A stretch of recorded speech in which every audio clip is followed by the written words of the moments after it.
Evening everybody, welcome back to another edition of Fat Man Paints. I hope you've been having a good day today.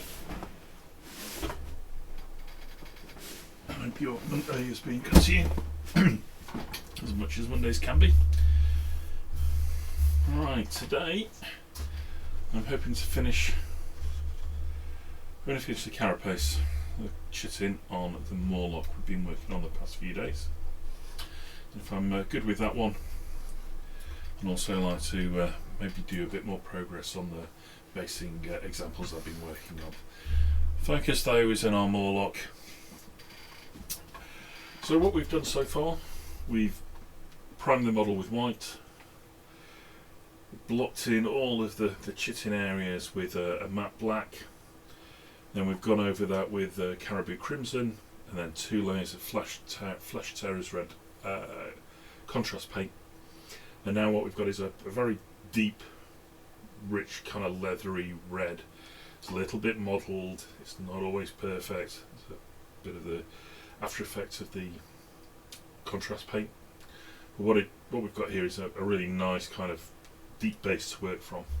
So what we're going to do now is start feathering out some additional reds towards the edge of the carapace area. So around here, kind of the edges of the overlaps on all of the pieces. So the head, the claws, mandibles, tail, chest pieces, etc. So I'm going to feather initially from three colours. I'm going to start with a darkish red. I'm going to start with Khorne red. Excuse me. It is an airbrush colour, so it's already quite thin. And we're going to put this on first. It dries quite dark. And we're going to do a much brighter red as smaller bits, Mephiston red. And we're going to go for an even more vivid red, Sunz Scarlet. And we're going to finish off with my favourite technique of the dry brushing of Wild Rider red. Now, this sounds like it should be, almost bright orange, but what this will do is we will dry brush. We'll be catching the back of all of these areas, and just to really highlight the final little bits there. So it really will just totally catch that and set that off. So it is going to take us a few hours to go through this. I am just getting started. I do need to get myself geared up for this one. With most things already here, I just need to refresh my glass of water, and then I think we'll probably be good to go.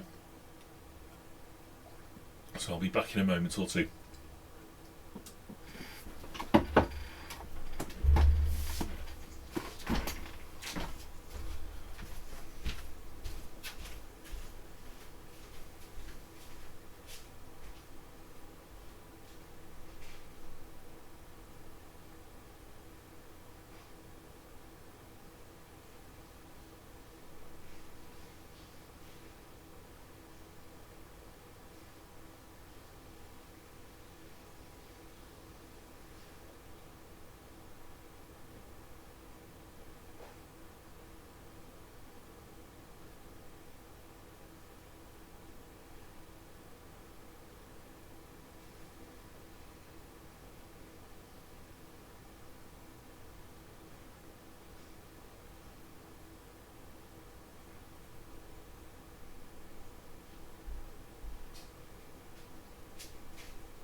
Right, there we go. I have my water. So good to go for this one. Keep hydrated. I've washed my hands, I've got rid of any of that little bit of greasy residue that may just sit on there. So let's go for it. So I've got a, probably can't see, a Winsor & Newton Series 7 00 that I'm going to use for this first layer. It's a nice fine brush. It just gives me a little control about what I want to put on. I'm only really going to be doing what, 3-4 millimeter worth sets of lines across the head and the smaller bits, maybe 5-6 millimeter across the larger pieces. It's not huge brush strokes. We're going to rely for a lot of the deep red we've already got on here as our main carry on the carapace. Let's spin through the vortex mixer a moment, just get all this paint together.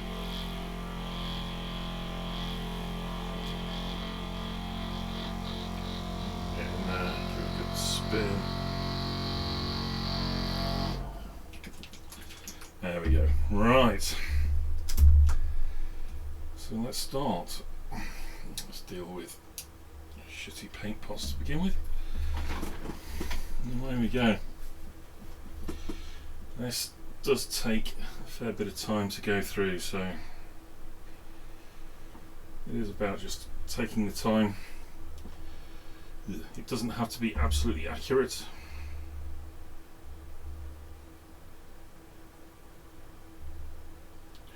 Just about getting a bit of an effect on that. Because we're going through multiple layers, we'll be kind of filling in the gaps, going in between, or having an interesting effect as we go through. So this we'll go through.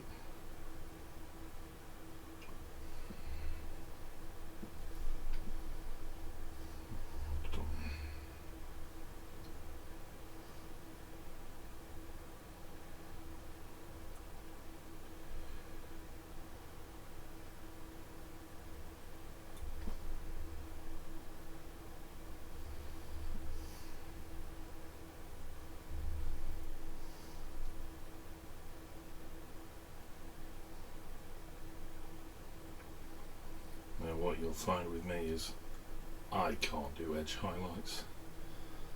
I am not a great painter. What I've got is a whole bucket of processing techniques that just, when combined, just look just about good enough. I think, as I've said in multiple of these things, we're not here to win a golden demon or anything. I'm here to paint my horde to what I think is a good table standard, so it'll look excellent on the battlefield, but also for a degree of consistency, so we know exactly what each model is, and we know it's all consistent with in a particular fleet. Oh yeah, so hopefully you can see a little bit. We're just starting to get a bit of more detail on that carapace already. It is just the first coat, first bit of edge highlighting, but we'll have multiple as we go down the model. So keeping my brush relatively clean.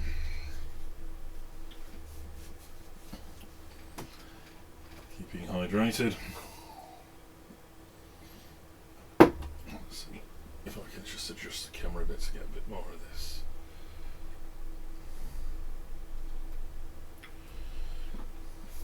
Right. A little bit at the front of the head.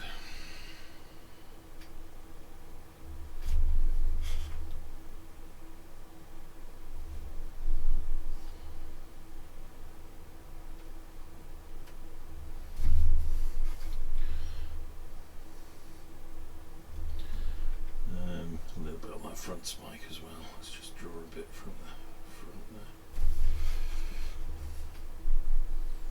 Those are relatively small, so they'll just catch the dry brush when There you go there. Right, head done. Move on to the large areas of carapace at the back.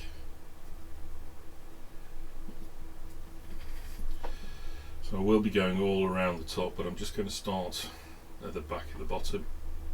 There's nowhere really to purchase my hand on this one, so I'm just going to have to lean a bit and accept that I'm touching the model, which is, in my view, pretty much of a no-no, but you know, sometimes needs must, certainly on a larger model.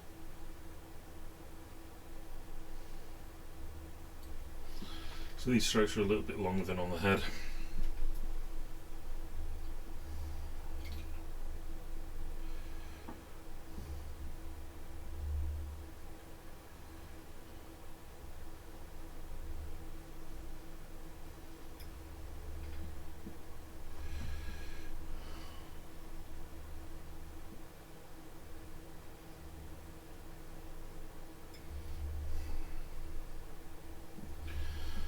I'm going to now work around the rest of this, just similar kind of thing, just small strokes from the edge outward, so always kind of perpendicular to the edge of the chitin, so the brush strokes are always kind of coming from the side in slightly.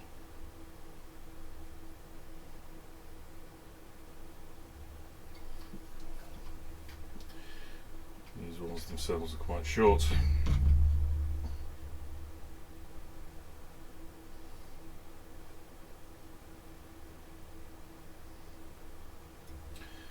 Nowhere near the length of the ones on the actual back.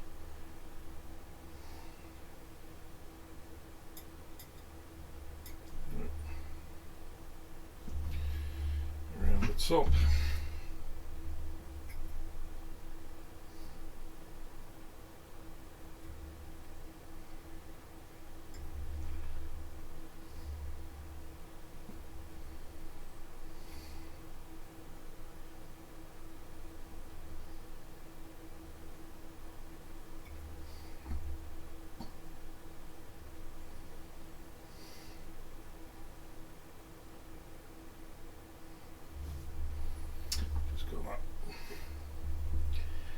So a bit back of the head to go now.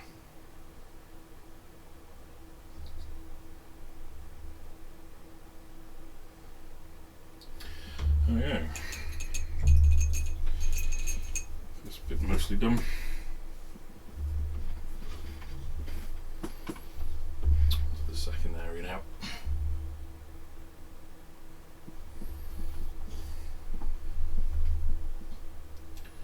Further down so I can rest my hand on the base of the model now, which makes this a little bit easier.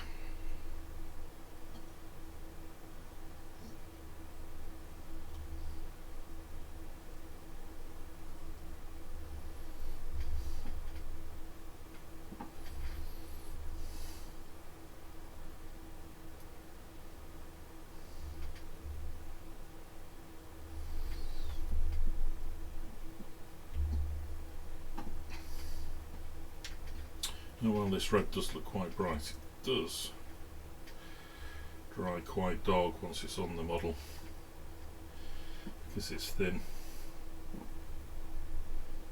It's all okay.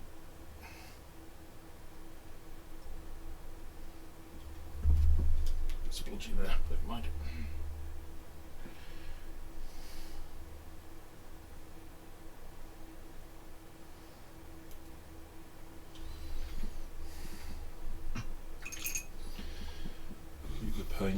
Keep the paintbrush relatively wet, relatively free of pigment. Will help with the painting.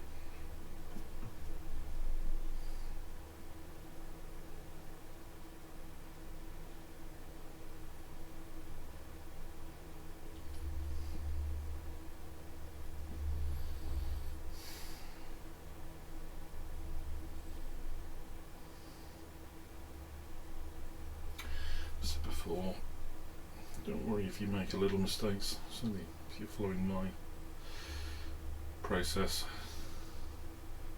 very forgiving. Any overpaint we do in each layer can just be corrected in the next. Certainly any of the red we're doing on the chitin, just we will paint over red.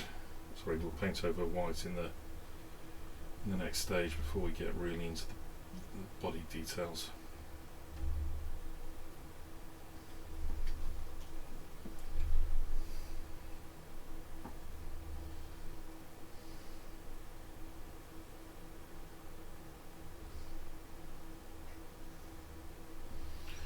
There we go.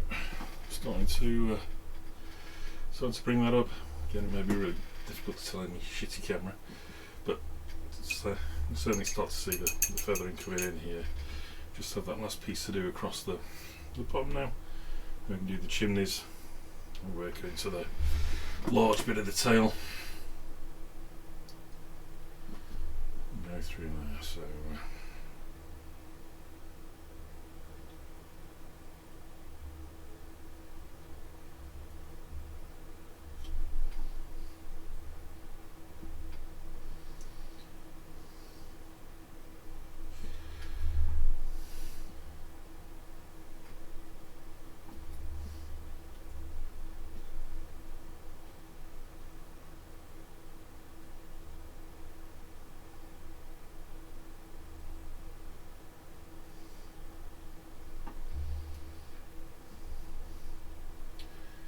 Sides.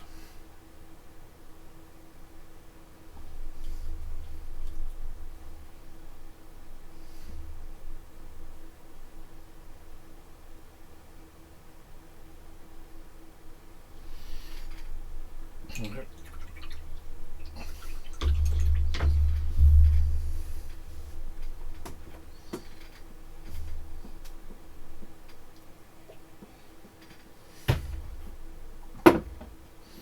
I'll just do a bit of work on the chimney stacks of these things now. Just going to put a little bit towards just the top of these, just some brush strokes just towards the top. We'll do each side, and we'll do front and back. I will leave the insides. I'm not at all interested in doing the insides. They're the dark right colour, and you're kind of going to stay that way at the moment.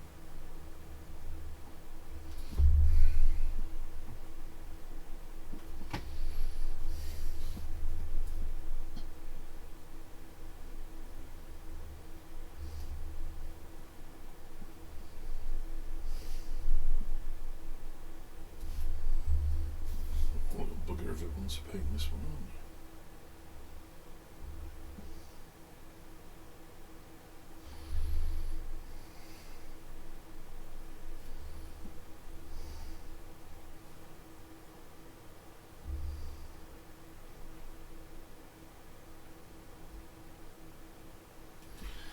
That's the rule. If you can see it, you can paint it.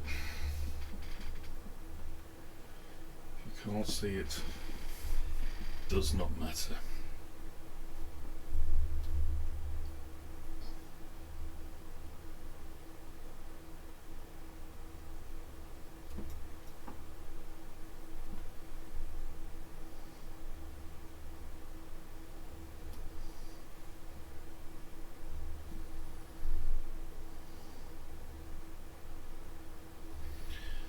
Piece is obscured.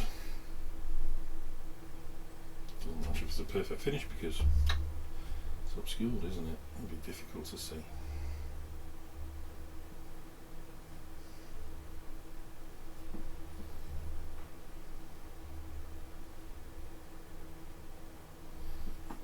Now we've done on those, then just a bit on the front and the back of those.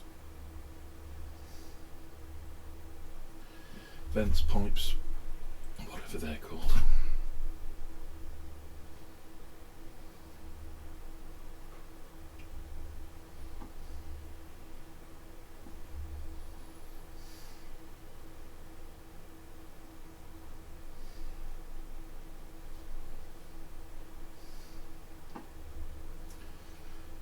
We need to give the paintbrush a good clean.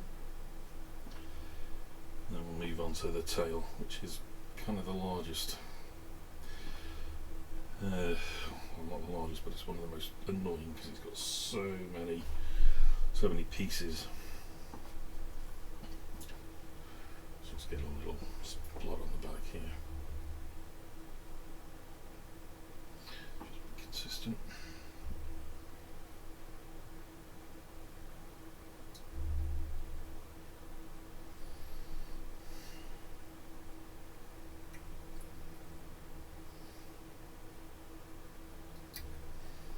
Two more to go.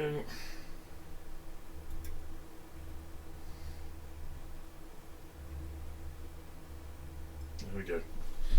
That's the main bit of the carapace at the back done now.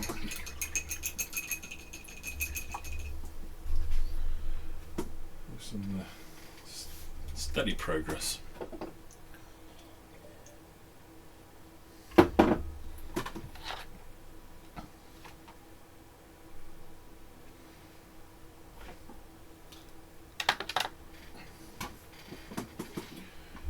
Right.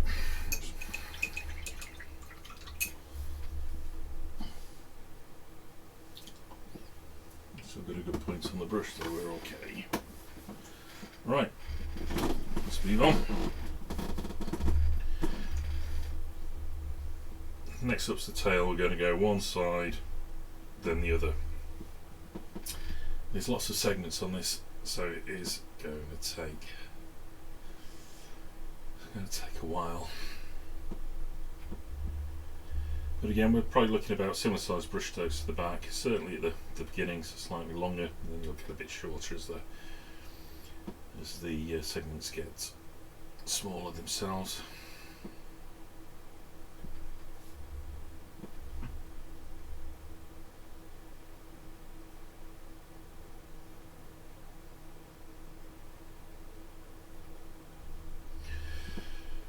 Let's do the top.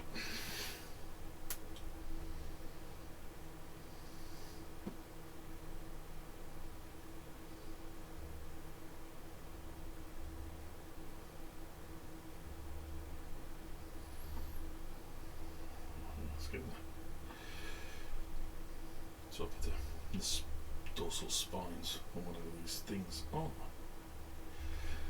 there we go.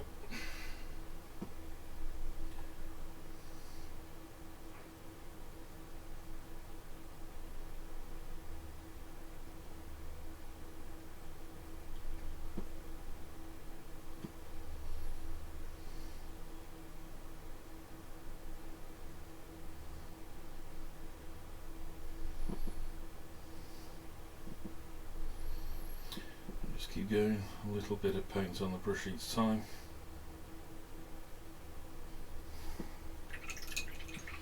Keep the brush clean, keep it damp.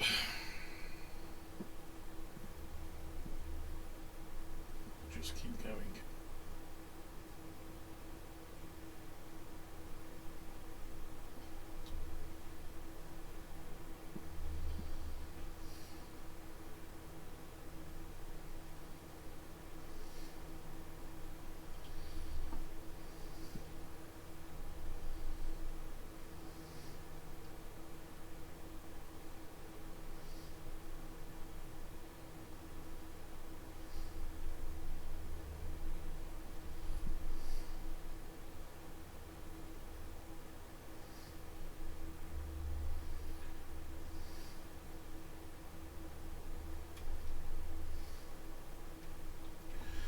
When we come to the next threads, we're kind of trying to get it a little bit in between the marks we've already made.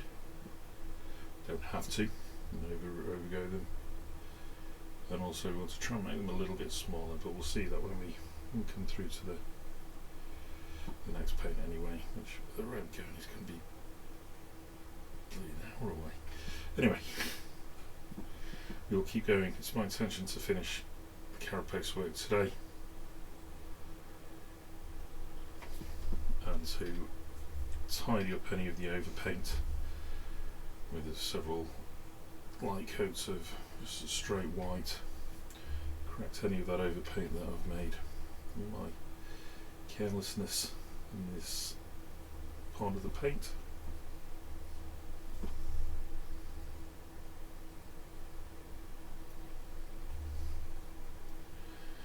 And depending what time you finish, I have a pea and ham soup that I need to make this evening. Cooked a gammon on Sunday. It's nicely cooled off. Maybe chopped up and mixed with butter and spring onions and peas. Nothing else is needed.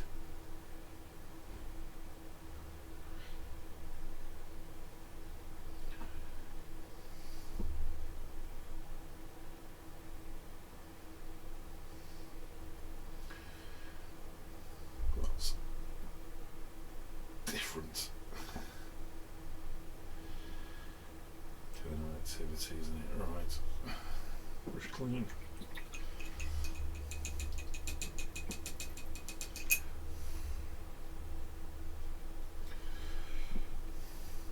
Continue.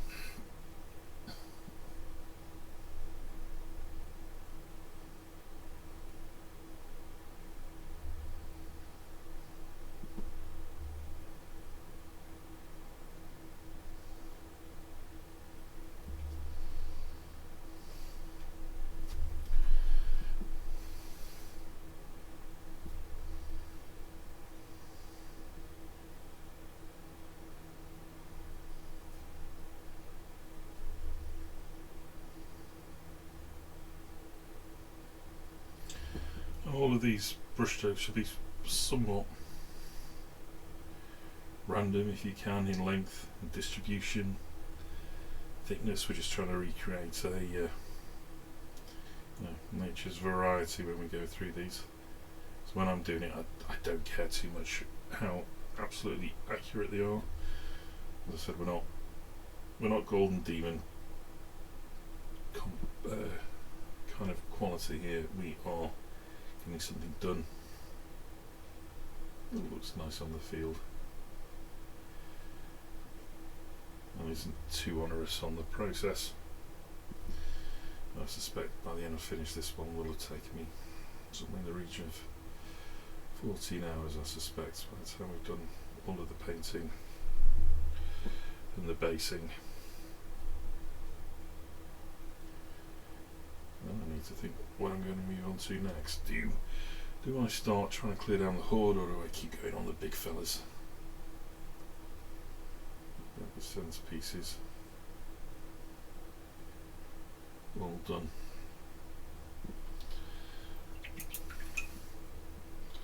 Ultimately that might be a question for my Sunz. He's the one who's playing it.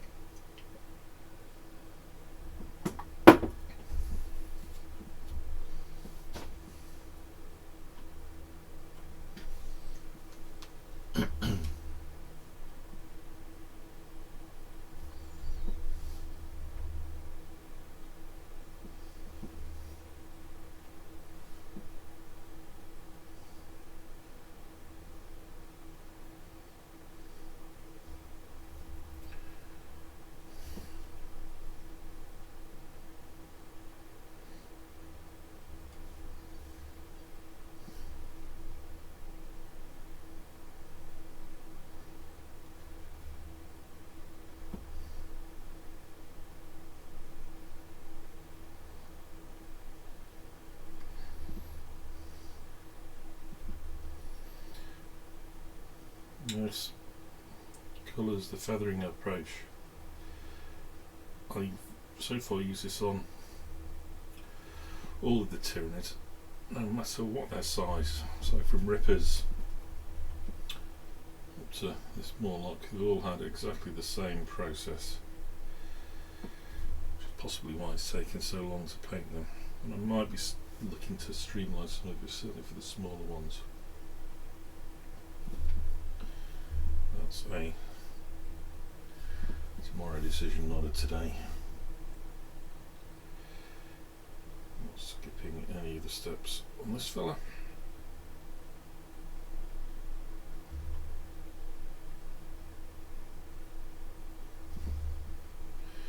Right, we've just got a claw bit at the end to do, which is a bit of a tricky bit. There's Go around all the edge on this one.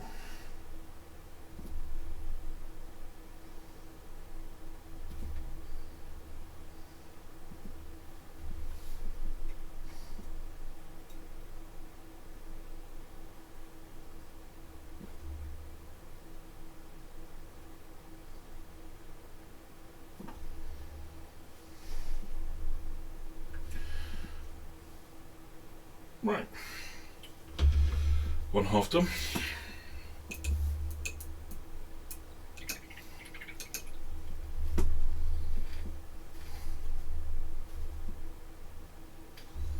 On to the next side.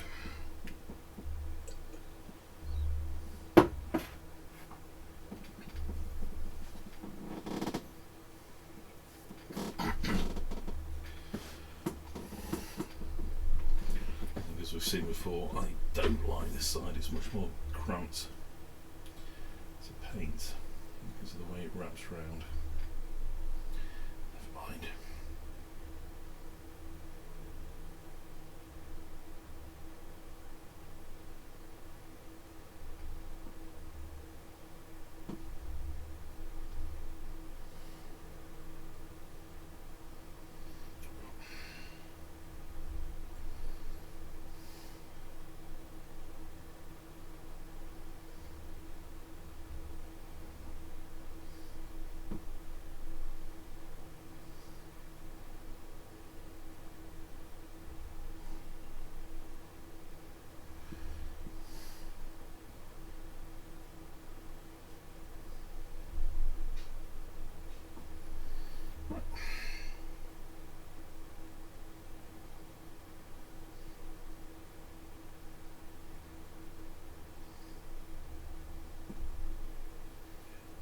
I'm actually going to give the pot a bit of a shake. It feels to have settled a bit.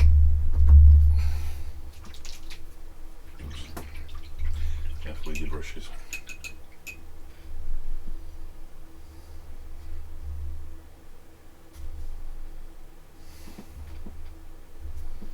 Still a good points on there.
talking about. Far more boring for you guys than it is for me. Right. It's the end result we're all looking for.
Get around the corner now, it's a little more awkward to get to.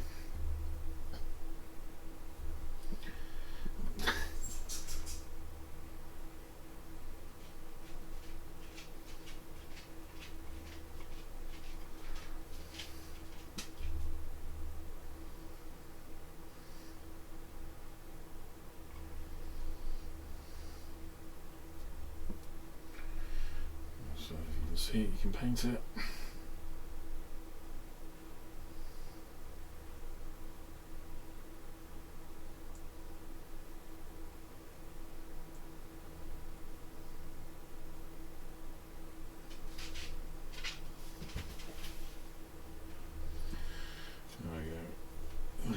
That's the most awkward bit to go now.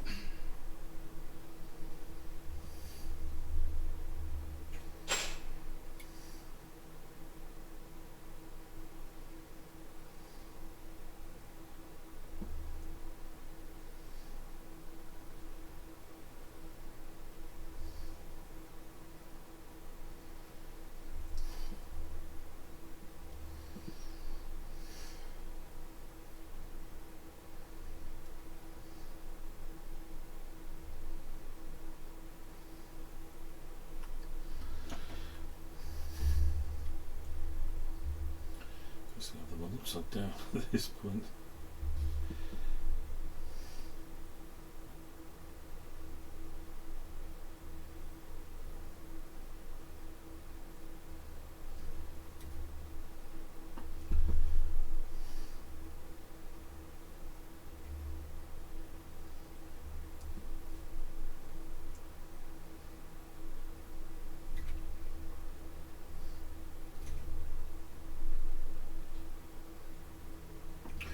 Right, I'm here, might as well do a little bit on the top of this fella.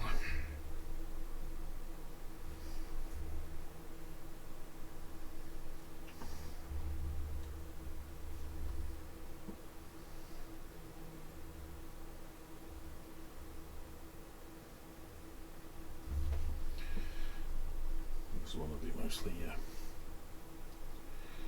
dry brushing and catch this one.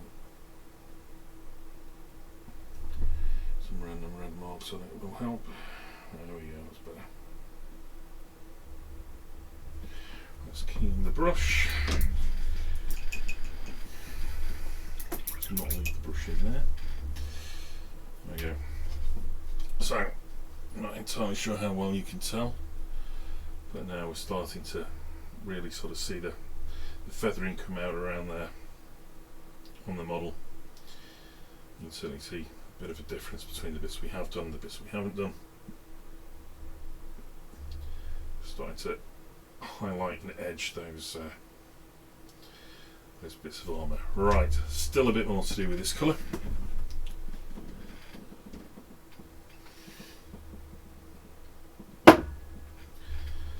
Let's kind of keep with the order we've done before. Carapace, sorry, front armour, mandibles, claws. And we'll give the paintbrush a really good clean. Move on to the next one.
One larger piece here.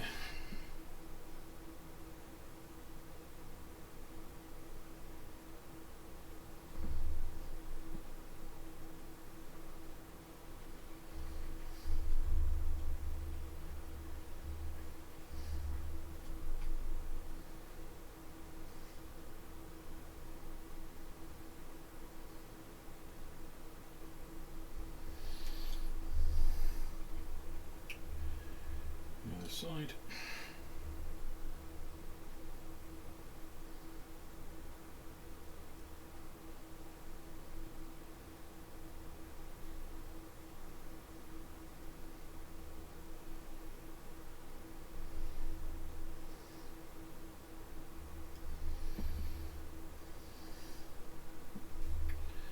Just a little bit at the top.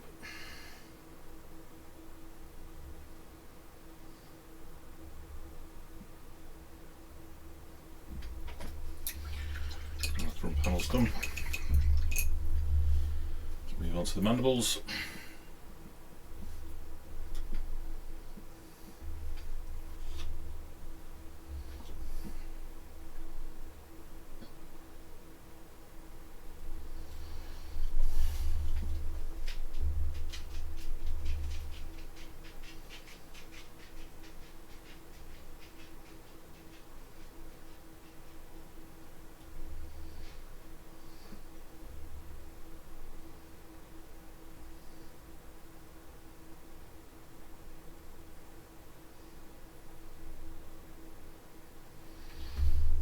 Side.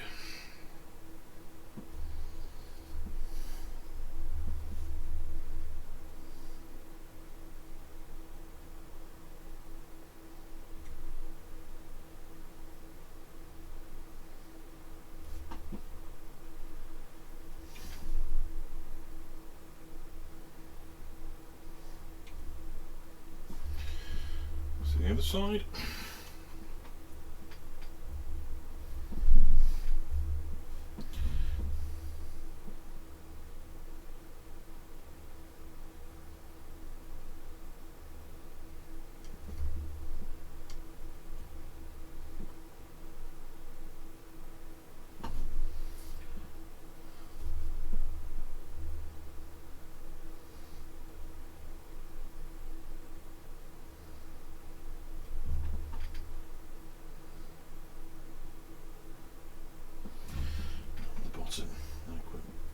Brush cleanse.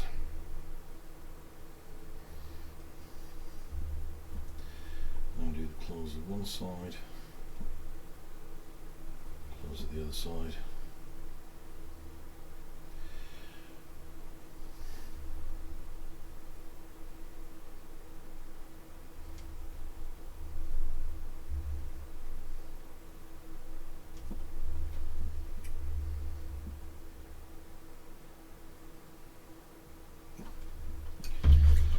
And done. Right, so the mandibles touched in.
top of this mandible, sorry, top of this claw.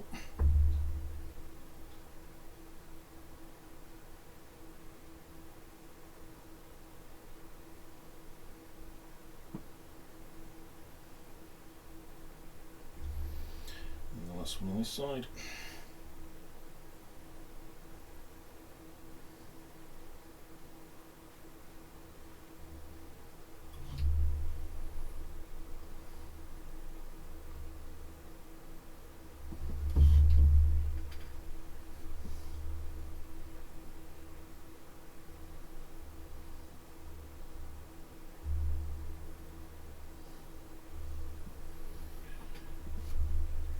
There we go. Last side to do.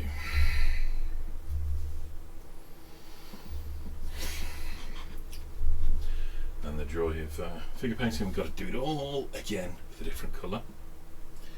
Then when we've done that, we get to do it all again with another different colour.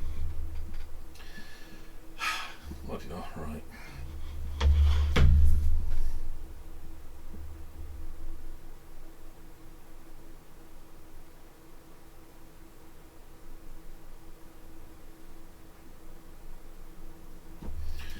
Unfortunately, I don't think the next two stages are any quicker.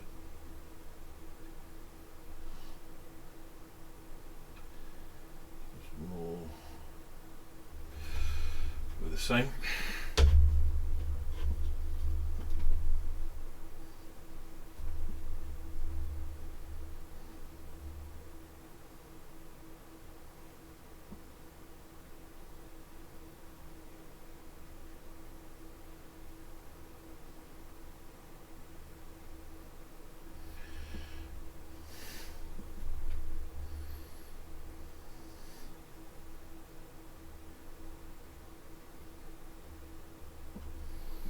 Smudge there, never mind.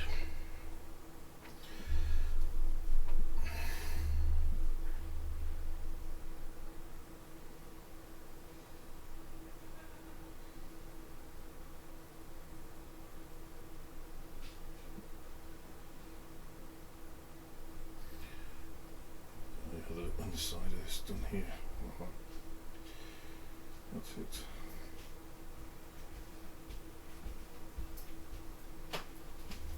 Hello. Hi. It's just me.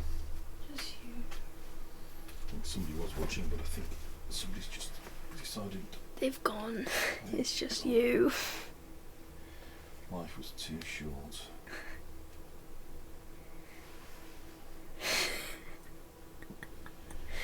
Life was too short. And while you've been painting, I've been drawing. Cool. What have you been drawing? I don't know what it is, but I like it. Or I can get a picture on my phone so you don't have to. I can't really bring the No, you can't. computer. Right. That's that first layer done. So that was Khorne red that we used as a layer there. Let's put that off to the side. I'm going to use my brush to get clean. Some brush out, I should get all that pigment out.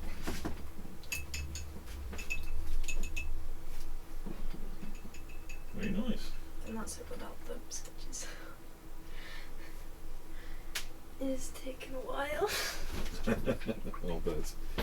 You're getting used to Corel paint then? Yeah, I use like one brush because I like the brush. And it's useful for many things. It's just because I can do line up with it and I can colour with it.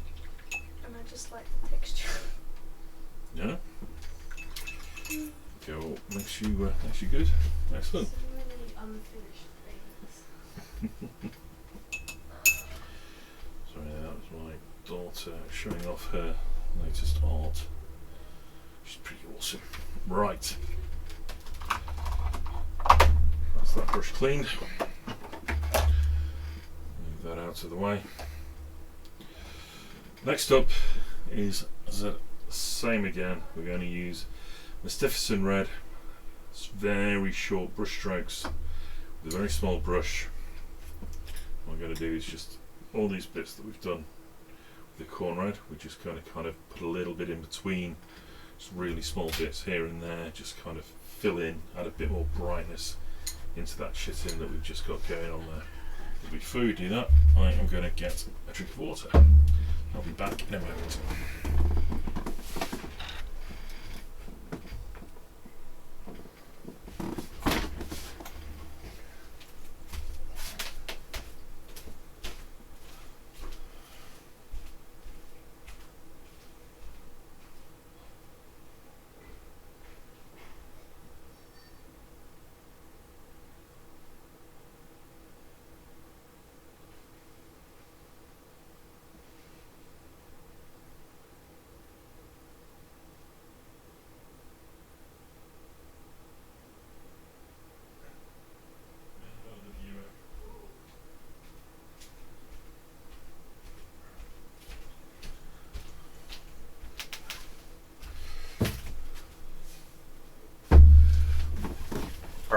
Will be beer time later, just not at the moment.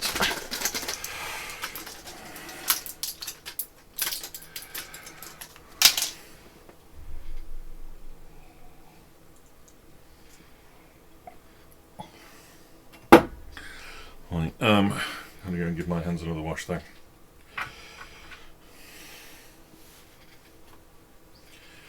Just make sure none of that grease that naturally builds up all gets transferred onto the model. Don't want that at all now, do we? Right, give me a moment, I'll be back. On to the next colour.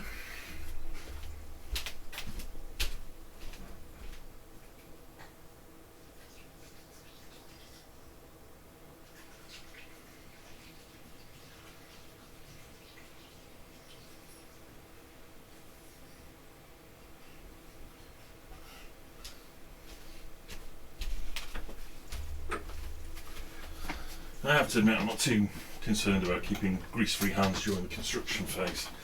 I mean, you're just naturally touching the model all the time. You've just got to accept that that's what's going to happen. You're going to get a lot of grease transfer on it.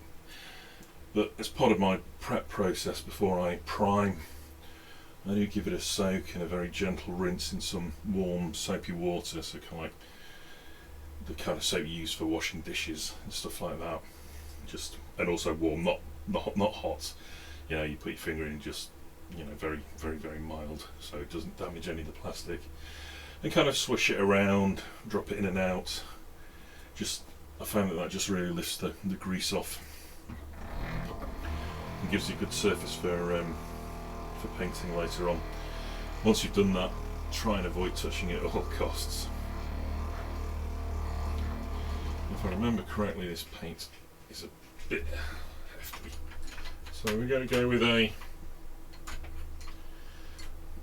particularly cheap and rubbish 3O brush. It's non-brand, it's whatever came in my super cheap pack of 10-15 brushes for a couple of pounds. But for what we're doing here, it's going to be absolutely fine. So, as we've done our Khorne red. We're now going to go into a slightly deeper, lighter, richer red across these very carefully, and just bring out a little bit more detail on all these parts. So again, I'm going to start with the head very gently. There's too much paint on there. Just a few little dots here and there.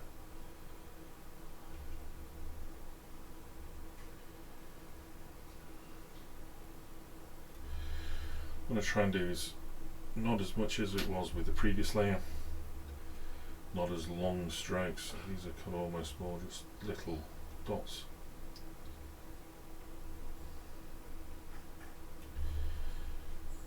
And again, we're not trying to cover the whole bit of this model in this colour. Just trying to separate it out a little bit, because the next layer is brighter still. And then the dry brush will just catch all of this and just pull it all together.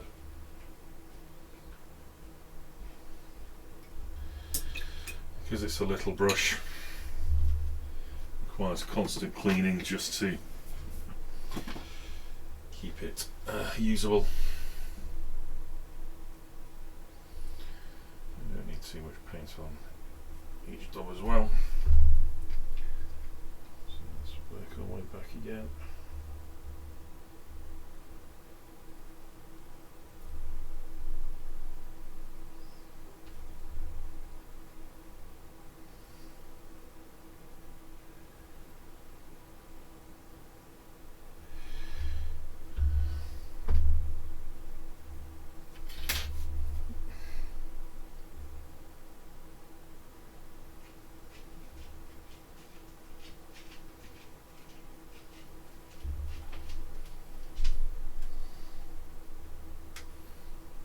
Hello, dog.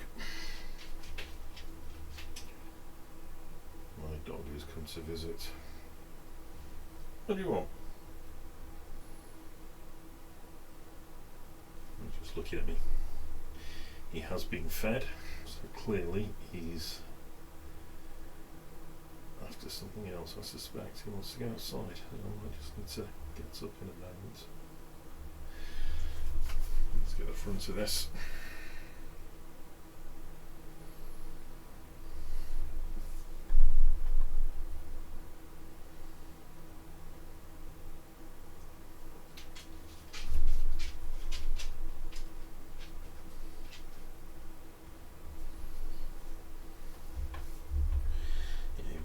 Outside.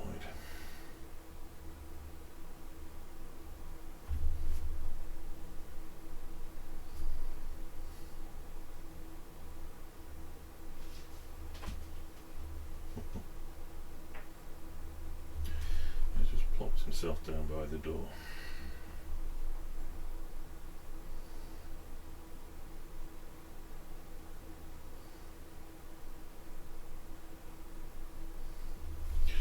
Right, hopefully you can tell there's just a little more detail come through. Bear with me just as I let the dog out. Come on, you.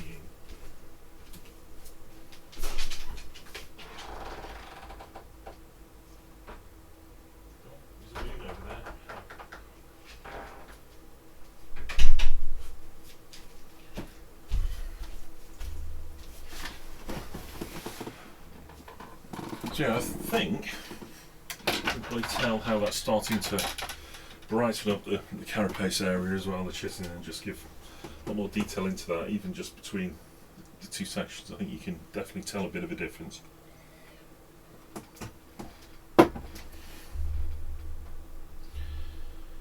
Right, that's the next big bit here. So we just keep going, we rinse and repeat, rinse and repeat. Rinse and repeat. And then if we've not gone insane, do it again.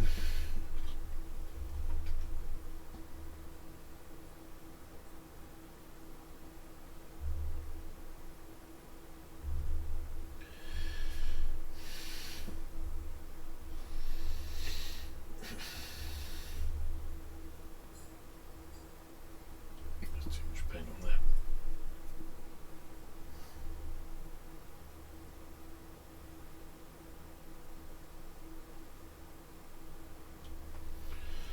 So what I use here is just an old piece of glass from a picture frame, which I use as my kind of mixing palette, what have you. So it's not a wet palette. It's not intended to be anything like that. But what it does do is just help. If you want to quickly mix a couple of things together, or just thin down a paint or two. Forms that same purpose as those really rubbish Games Workshop cards that you can get, which seem to be an absolute waste of money.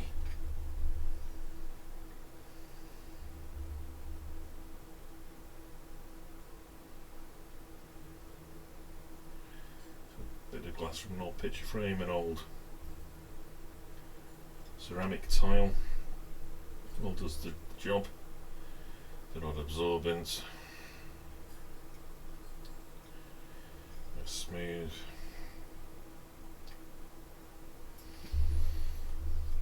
mix your paint up. They do the job quite well. They're easy to clean as well. This is just a piece of toilet roll, toilet tissue. I just drag across there. Just take off those bits of paint when I'm finished. They're a bit stubborn, a little drop of water will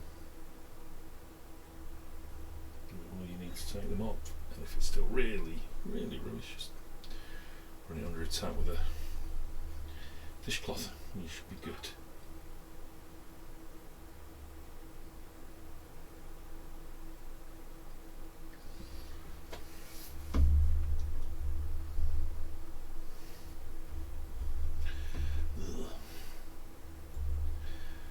Just trying to find the right purchase to be able to keep everything still. Painting can be hard work.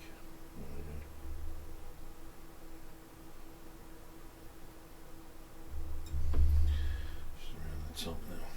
Then onto the brush clean.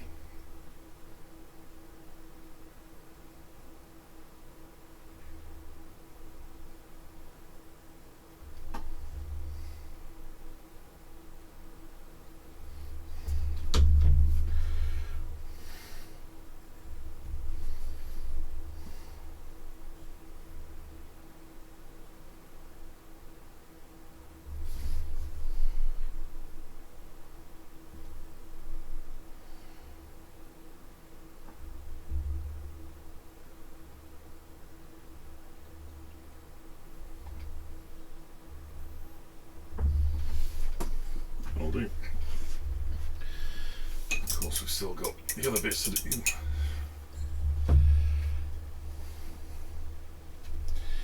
And we've got all of it to go through again and again and again. You bear with me as we get there.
It's like mine, isn't it? So bloody quiet. I don't know, so I'm just kind of concentrating a little bit.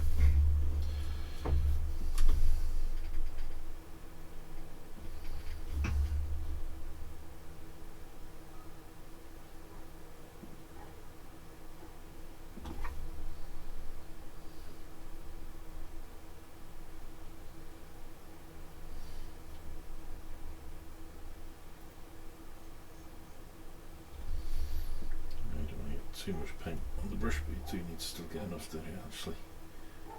We'll get onto the model. Paint this brush is in need of another clean.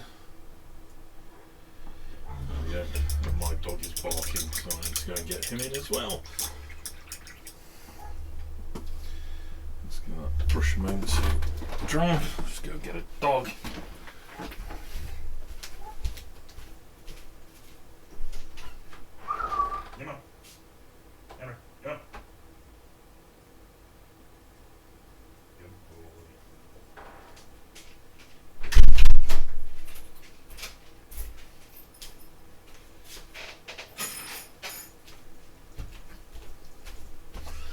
Right, he's in. No more annoying the neighbours.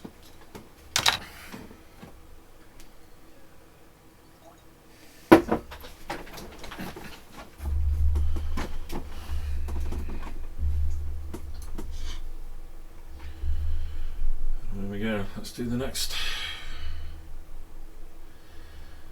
bit.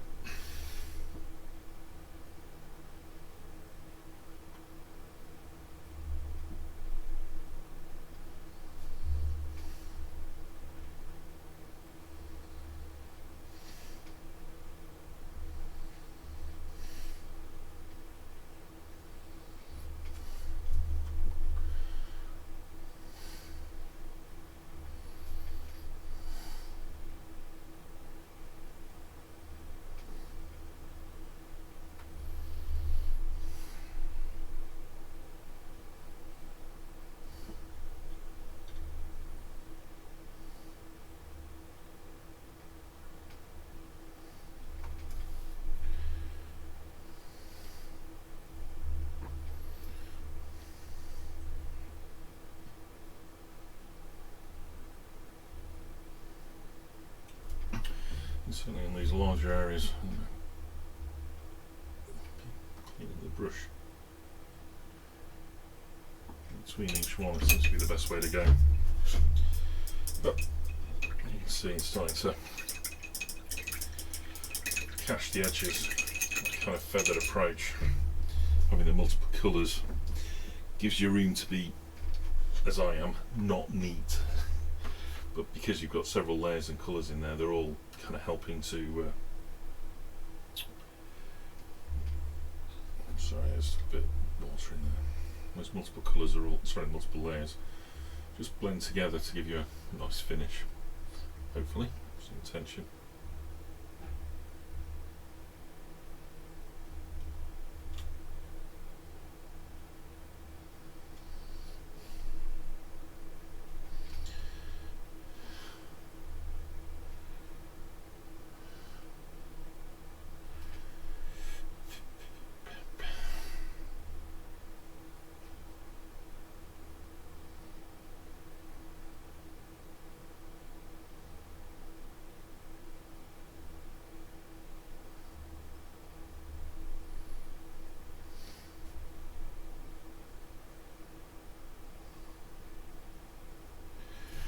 Still got these chimney bits and pieces to do, so let's try and be quick on these ones.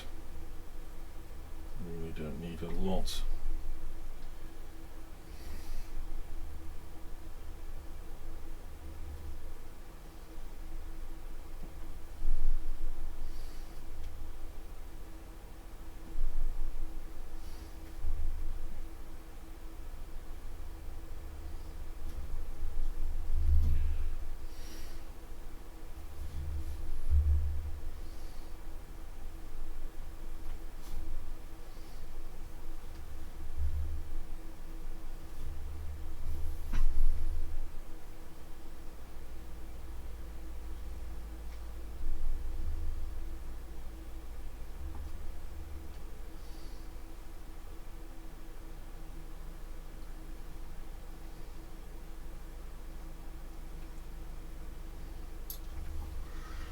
The other side.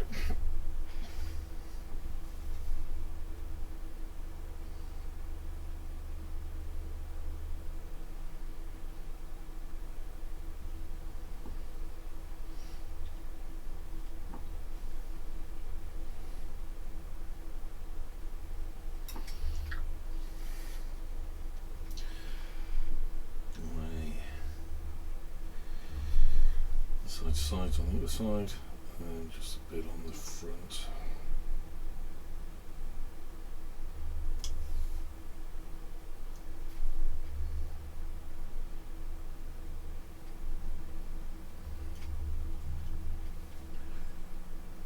And there's another brush clean, and then on to the next sections.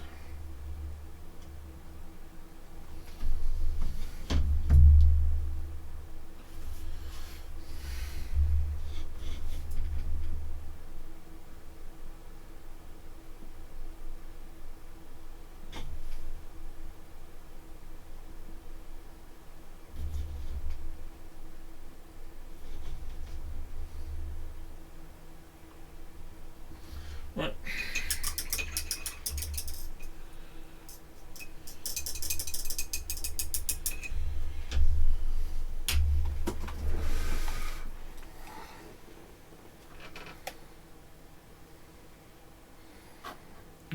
what's going on.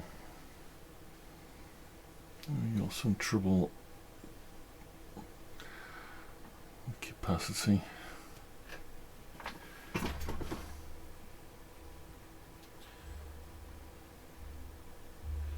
wonder if my kids are downloading something, you know. Wouldn't surprise me.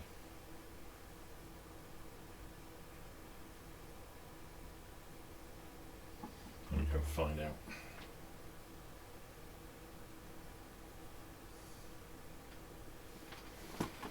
Back in a moment.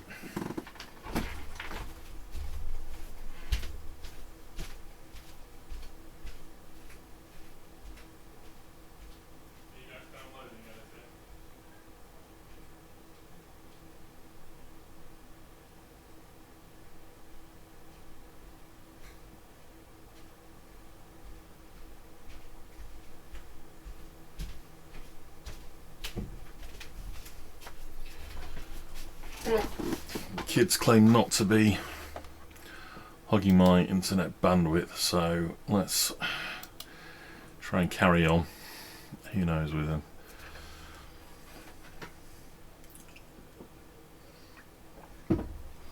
Right. Got the back armour done. It's time for the tail section.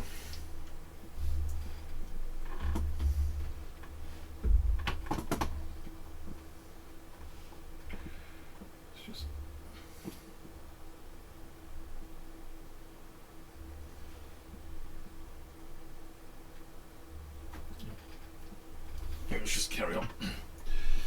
Maybe my internet's playing up or it's not. Oops, that's the wrong brush. Doesn't look very healthy, is it? Right.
It's just a case of keeping going on this. I bet you're as bored as I am.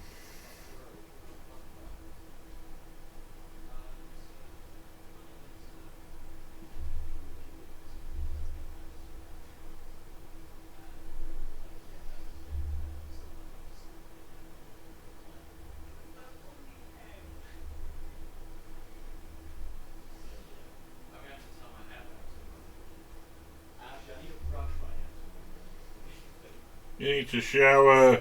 I did. I showered yesterday night, just before I went to bed. I know you did. My hair's not needing shower. Can't see. Yeah, fair enough.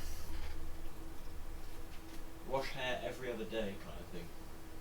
Because apparently that's probably better than every day, since like oils and stuff. Mm-hmm. So yeah.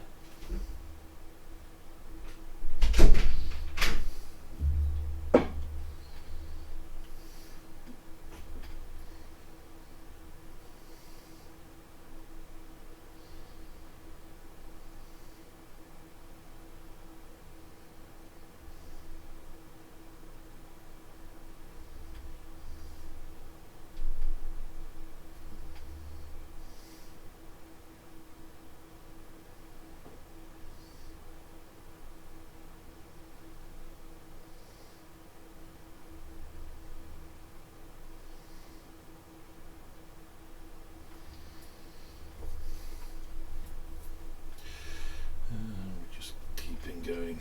Well, we've got a bit of a roll. Just keep the focus.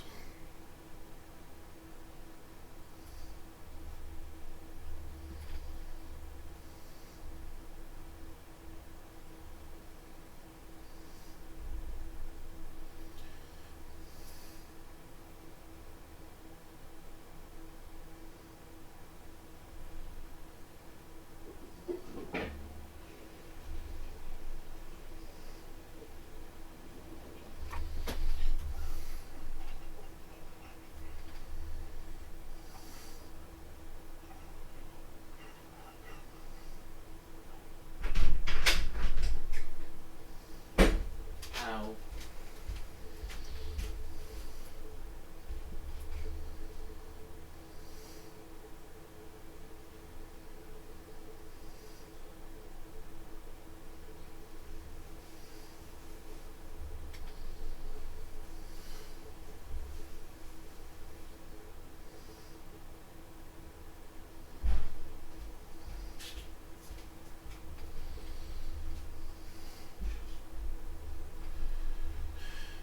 I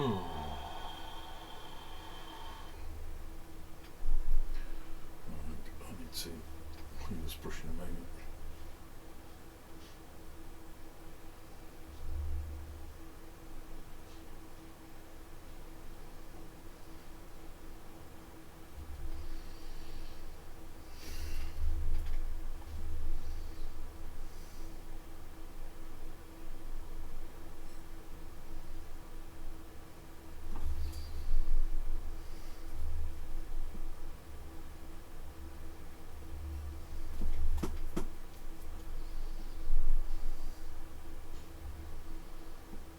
This one.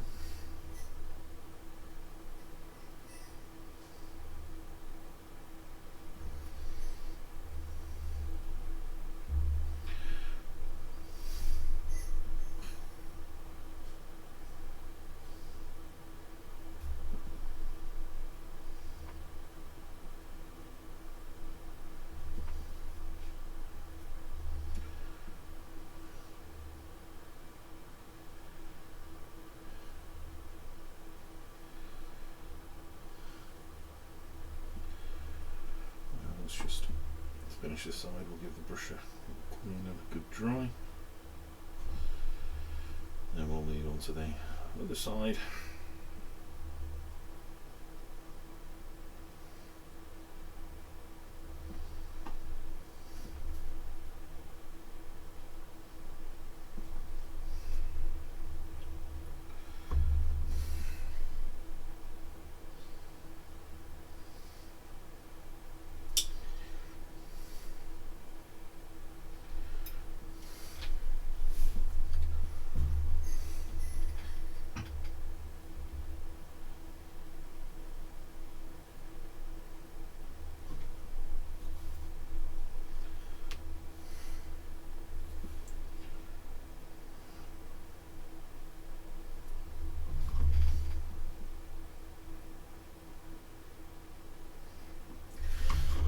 Let's give that a good clean. So we're really starting to see See that come to life now, I think.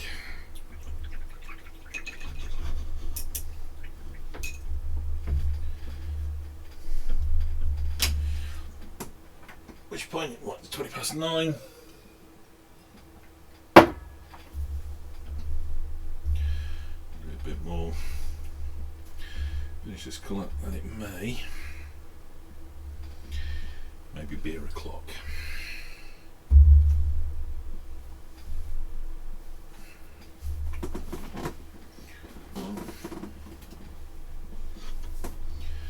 Right, and we go again.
My dog's looking at me again, but I'm not letting him out. He's just been out, he can go out again for a little while.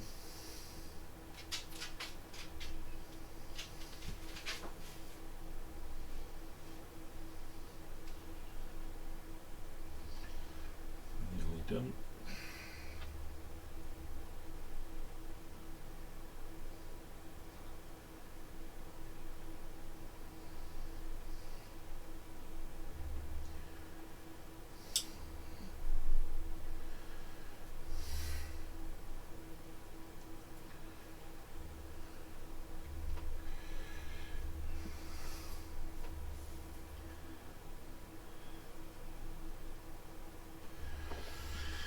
Just a little more bits on the spire.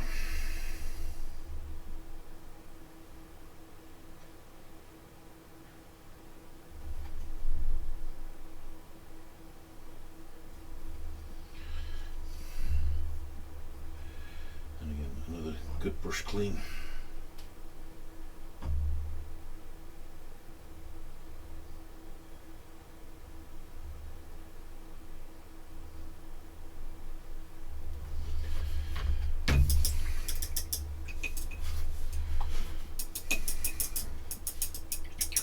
Then we'll move on to the rest. So once again, we have our chest piece, we have our mandibles, we have our claws. Just a little bit more to go through and fill in. But on that note, it is 9:30. I made that beer o'clock, so I'll be back in a moment or two.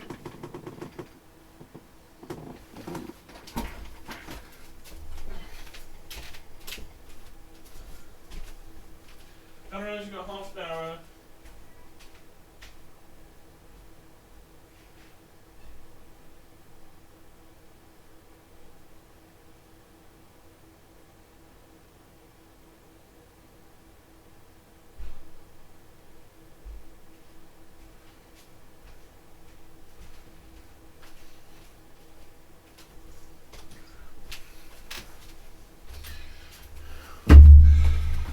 Grab cooking lager for the win.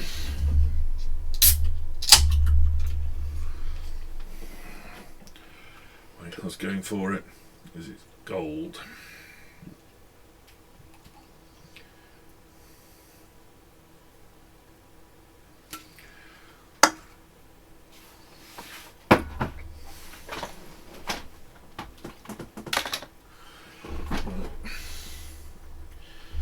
Sure there's no water in ferrule. This brush is particularly bad for keeping a lot of water in there. Right, onwards. So, well, we've been at it an hour and a half. We are 1 2/3 way through this. Definitely should get this finished tonight. When I say this finished, I mean all this chitin and carapace work. Got to finish this particular colour, then I rinse again with a lighter one, not quite as much paint, more just kind of dots at the end, real edges. Then after that, vigorous dry brush with the lightest of all, very much just trying to catch all these edges of the chitin, just to just put a bright layer on them.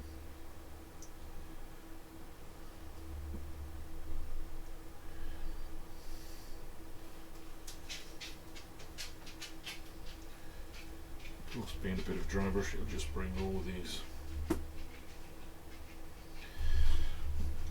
layers together as well with a little bit of cohesion on the paint.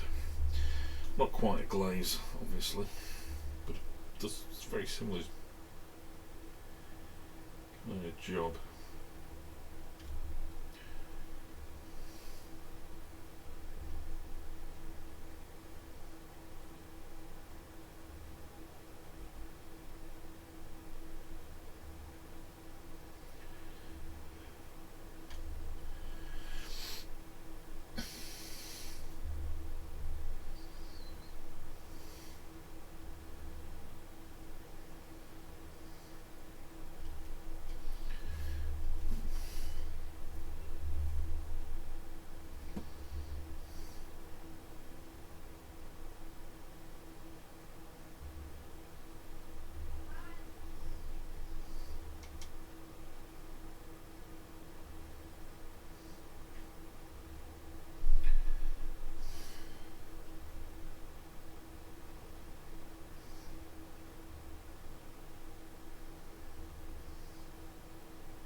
Mandibles, claws, mandibles, claws.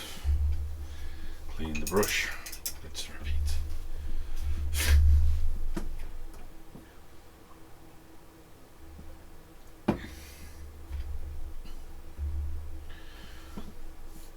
When I decided to start this channel, it was more a case of just motivation to get things painted. And online when I'm doing it, I'm oddly, possibly more motivated to get on and just push on and get things done. Or purchase.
One side done.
Right.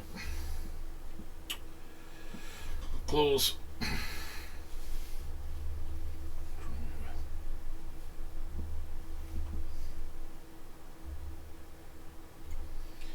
Sometimes it's just hard to get a position where you feel comfortable with using the brush.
on this side.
Right, brush it clean.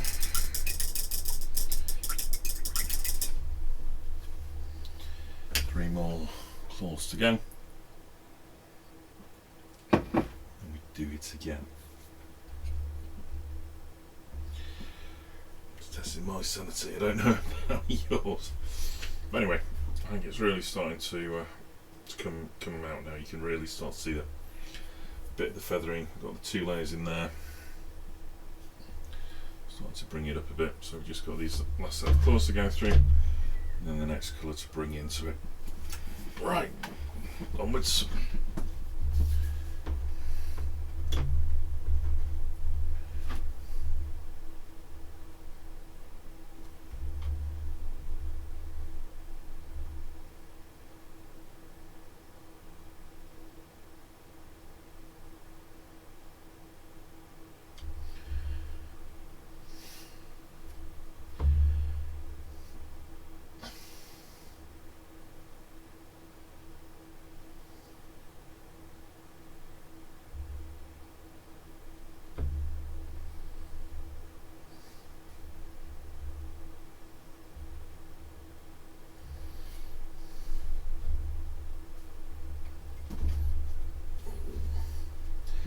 For some reason it just seems really hard to get a good purchase to get an angle for the brush, also support it.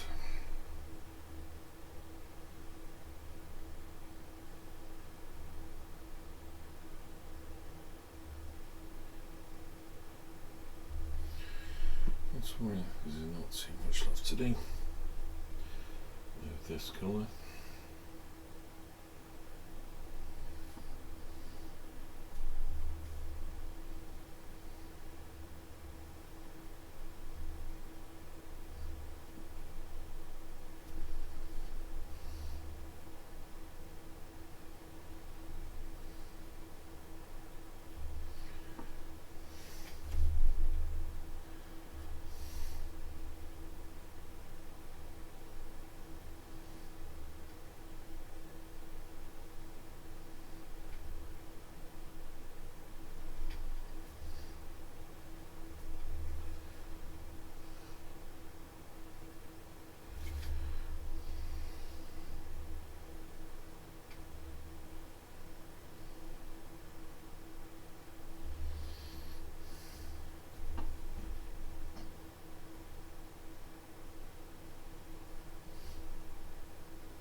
Right, one little section left to do.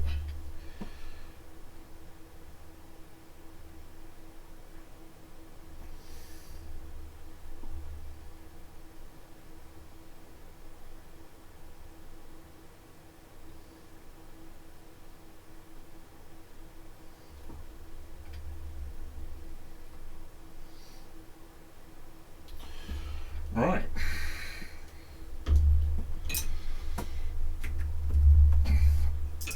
That was Mephiston red. To the side.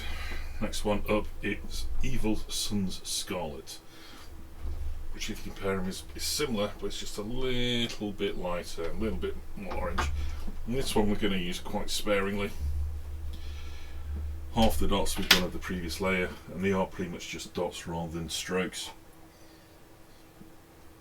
Right at the end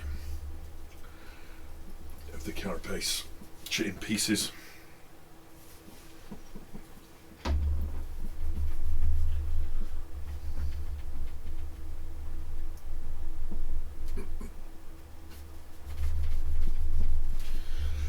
I think this one feels like quite a chunky paint.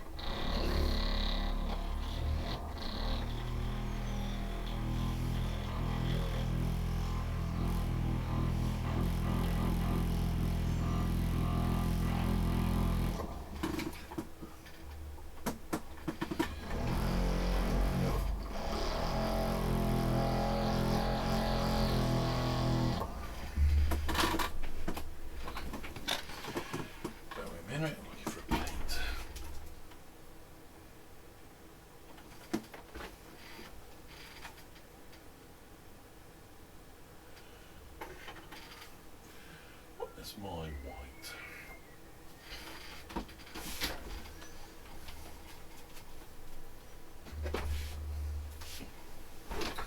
There's my white.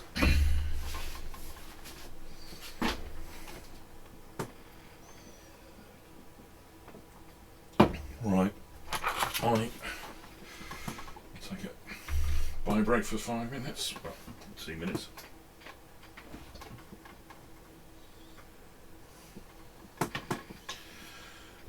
In a moment.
Oh, that was a good first one. Opportunity for more relaxed beer, I think, this time.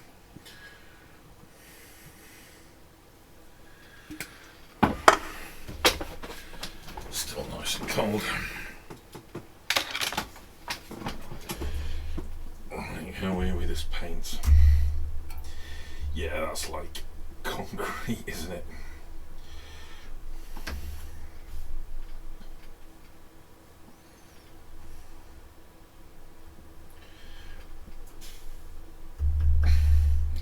Off. And what we are doing with this is we really are just doing those last little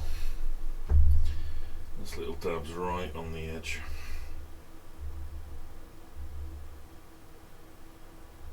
Not too many at all.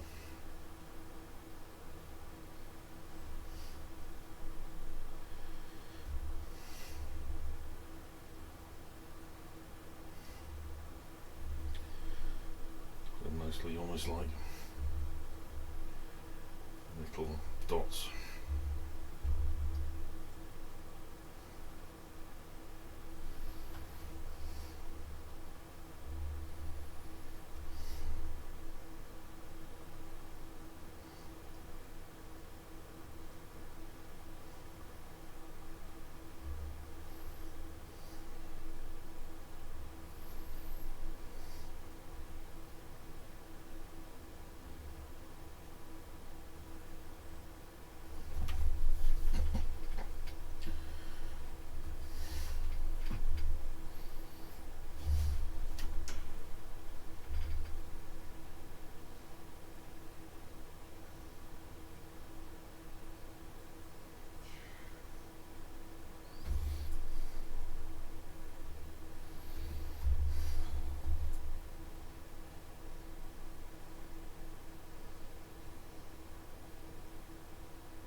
And what we're really just doing here is filling in the gaps between the previous two feathering.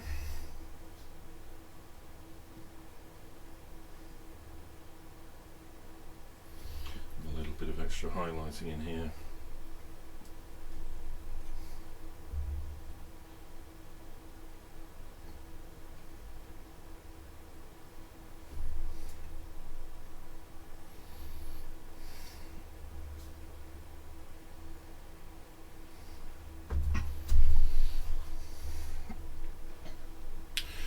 Again, hopefully you can see that's yet again taking another layer of highlight into the carapace areas. Just do the front of this now.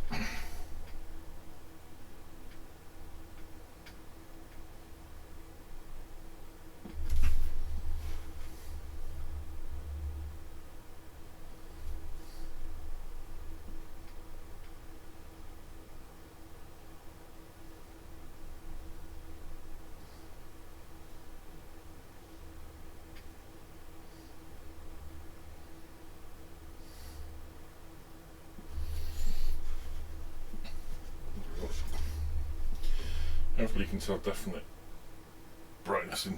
difference in brightness between that now. In the back, even though, you know, when we did the back last time, there was a step up in the brightness from that. So head's done. Back, tail, side of tail, front, mandibles, claws. Inevitable, slow heat death of the galaxy, because it takes forever.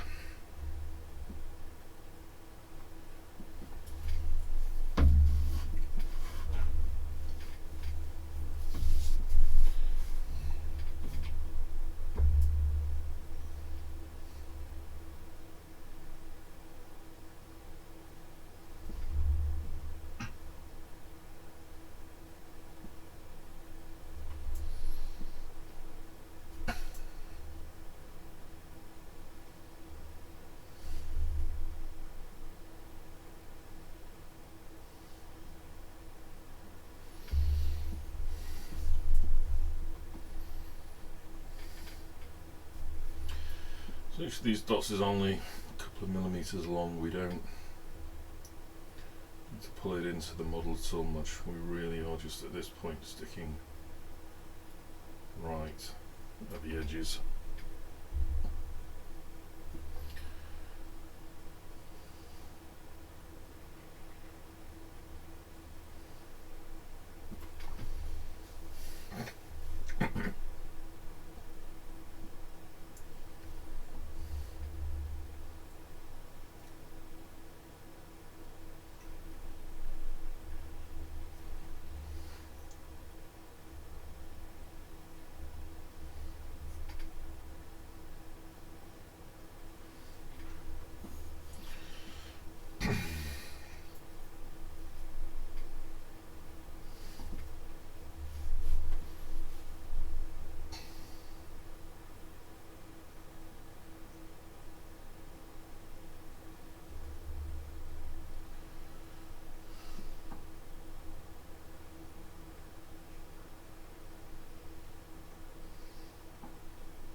First panel done.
Two.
And the last one.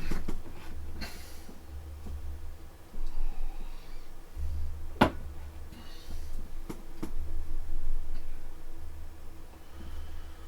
the brush a bit clean.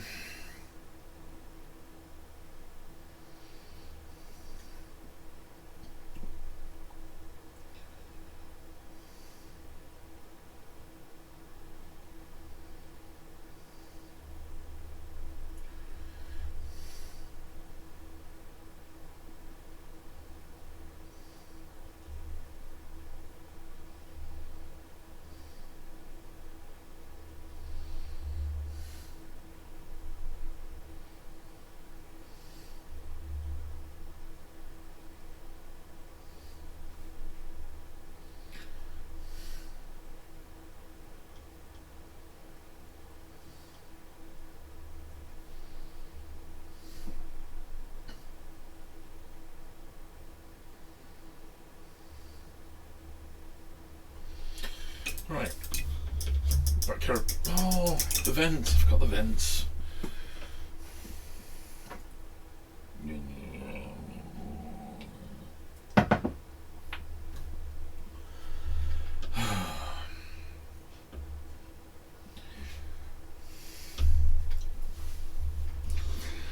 I'm not sure which is worse, doing this or doing 20 cans with all the similar stuff. I think actually probably the painting the Horde is worse than doing this. Truth be told.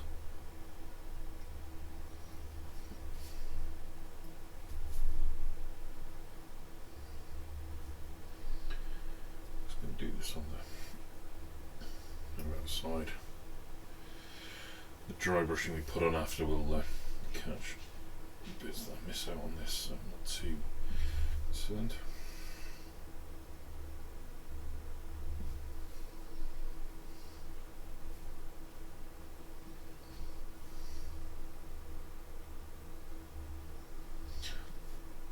Still using my 3/0 brush from last time for this bit of detailing work.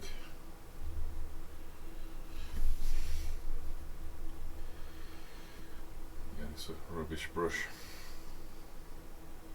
It does the work that we need to do on this one. There we go.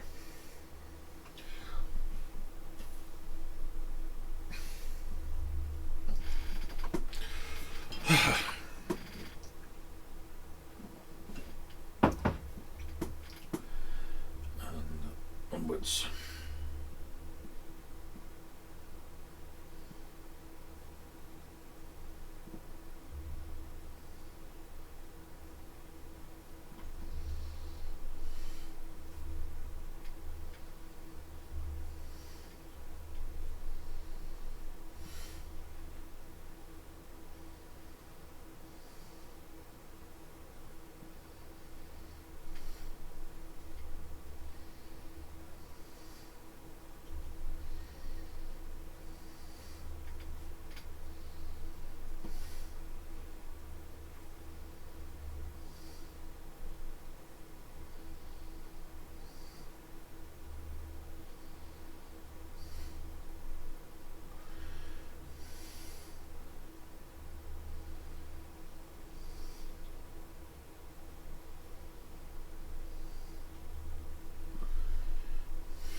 We do have the advantage here that we don't have to do as much coverage as the previous layer, so this is actually feeling like it's going a little bit quicker.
So it's also more dots than strokes.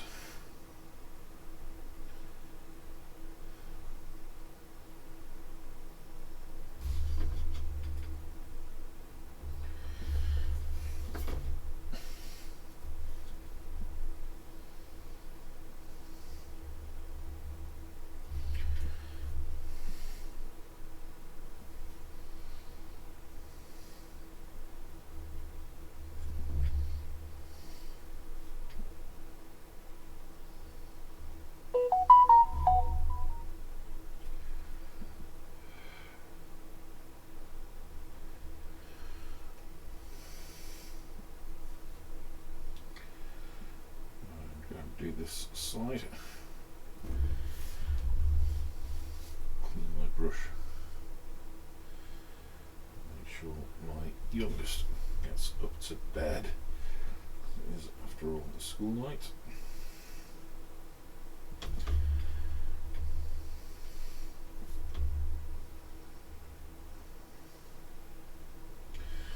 We all have our bits of work tomorrow.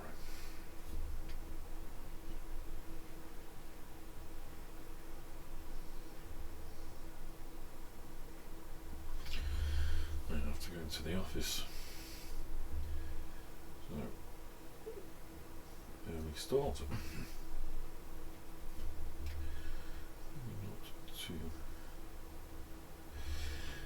too late onto this one for tonight, but I'm finishing this layer. And it's what, 10 o'clock. Yeah, I'm going to give the model a once over and make sure that all that over paint is gone. So next time I'll start work on building up the flesh areas. I was quite like it when I put on the wash over the white. All of a sudden the model just is nearly, you can see the work towards the end, it's nearly done. It feels like you're very much on the home straight when you've done that. The carapace work for me is the kind of almost like the centerpiece of the model. It's the bit that everyone sees. So to me it's important to get it right, and it does take a long time compared to the rest of the model. Right, that brush is loaded now.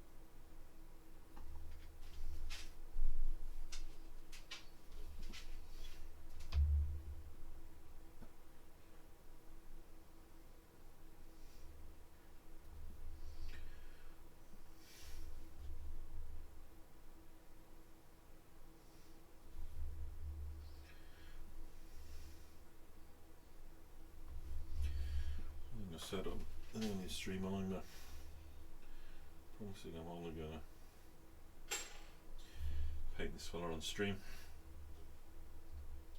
so you can see it all progressing once I've finished. Well, each session is uploaded onto YouTube anyway, so it's there for as long as YouTube continue to want to host random shit without people paying for it. So if you want to catch up on the full process start to finish, each session is there, plus other painting steps as well for different things I've been doing. And before this I worked on a couple of warriors, I've finished those off on the stream. Yeah, you nearly done one side.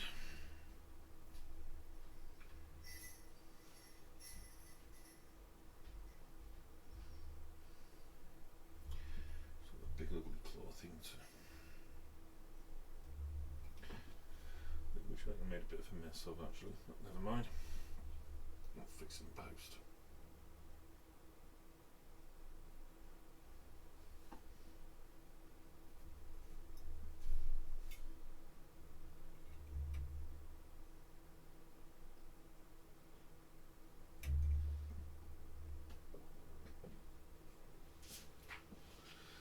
Right,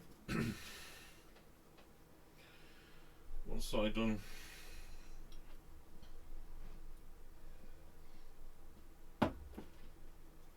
What's the second one? Too much paint.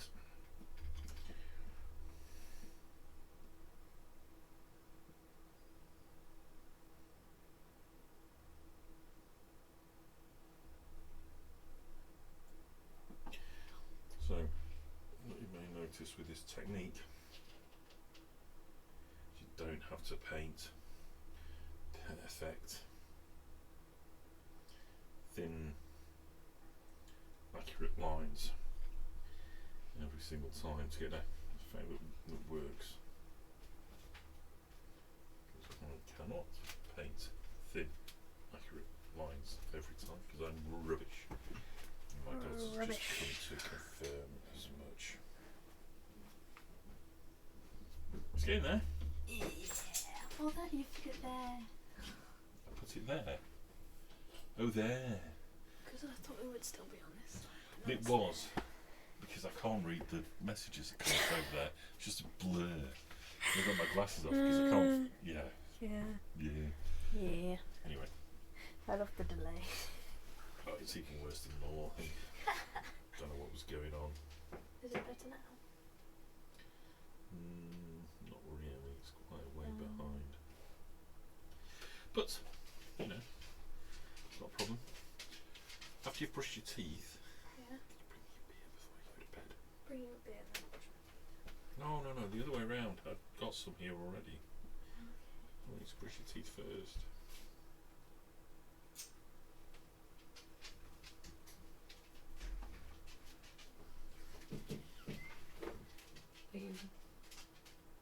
Oh, I'm all alone. Wow. There's I one. wonder why. No,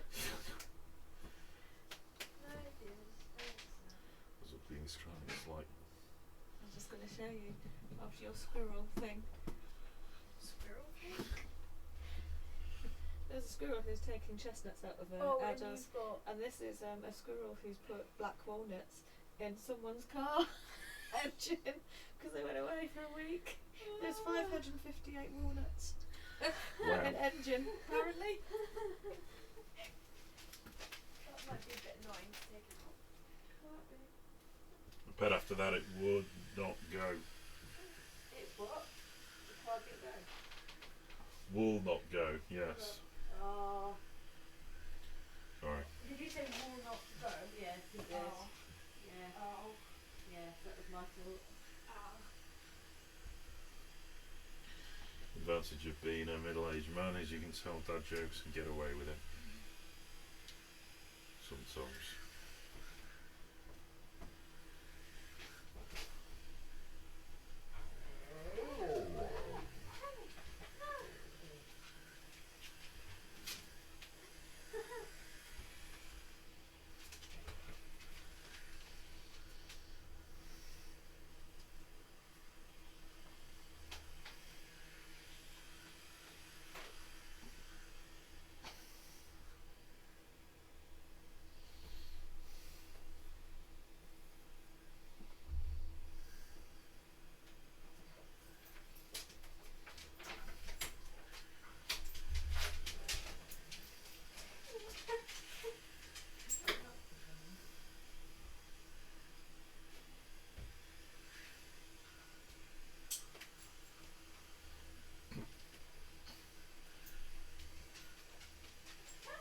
Good boy. No, wait a minute. Oh, it's locked. Sit. I'll put it on. I got him to sit up. Now he's not sitting anymore. Edwin.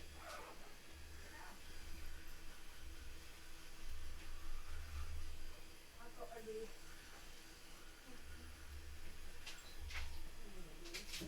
There's nothing on there. It's dead. That's the awkward bit, I think, isn't it? There's no angle.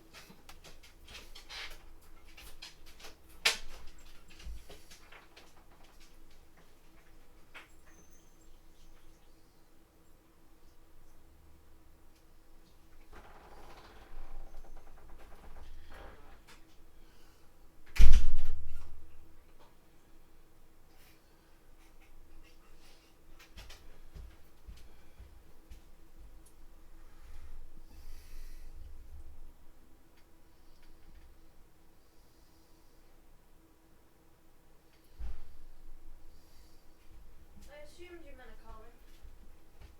Thank you. That was the only ones in there, I think. Don't want it opening. I didn't completely open it. Open it properly then. Pour in what you can. Now you've done it. I just made it pop a bit. Oh, it fizzed.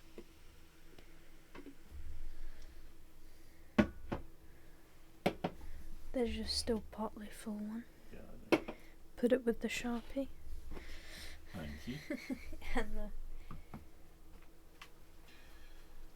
Kitchen roll, which I use to tap your paintbrush.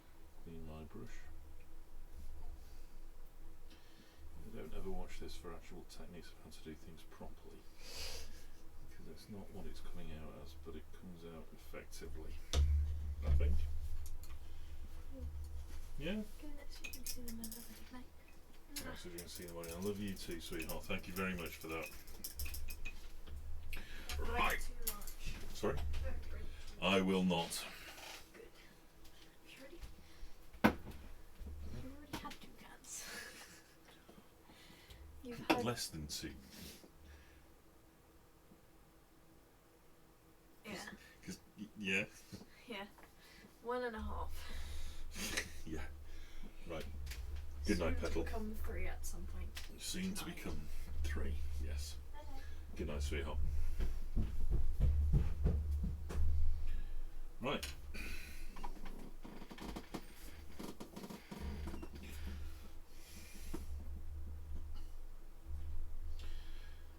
Chest pieces, mandibles, claws.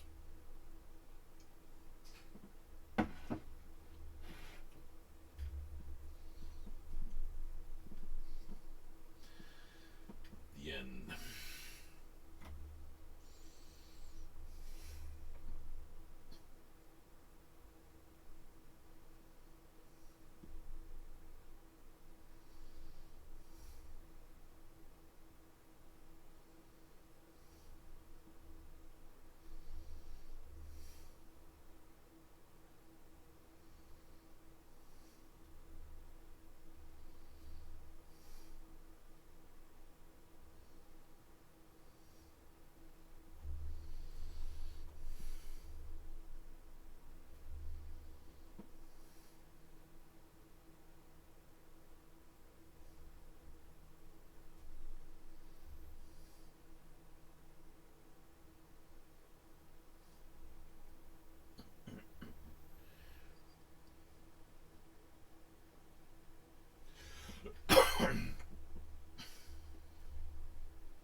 Right, one more chess piece.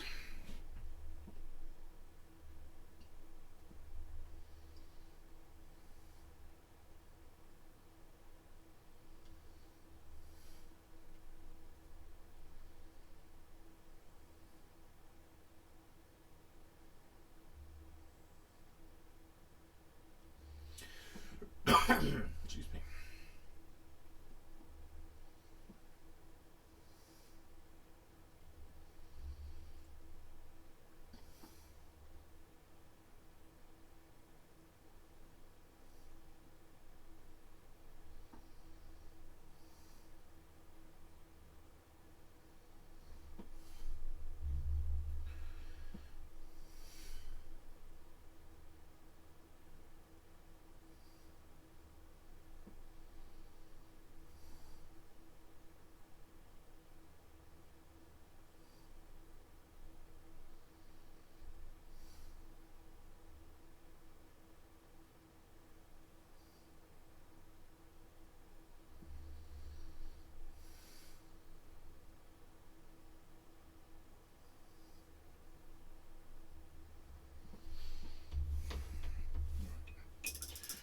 Brush clean.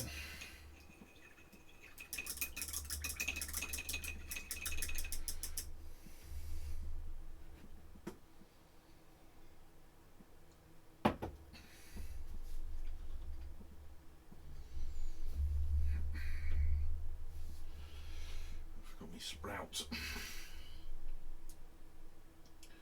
Whatever on earth it's called.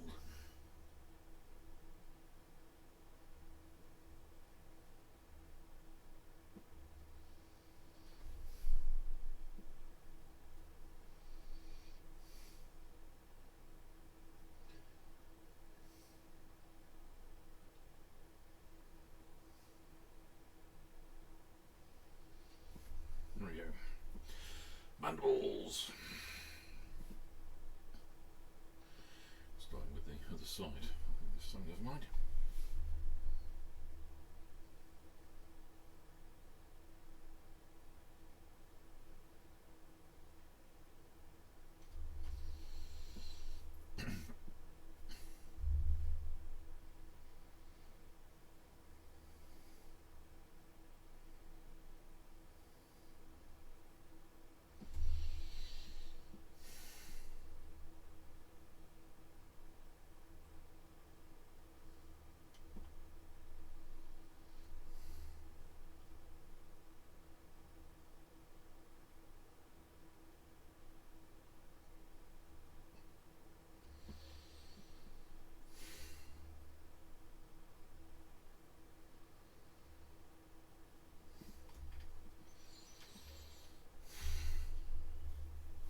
Very much getting there. Oh, it's been a bit of a slog.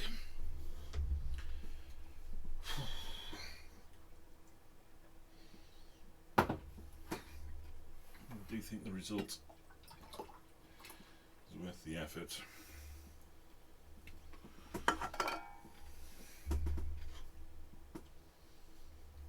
Applause.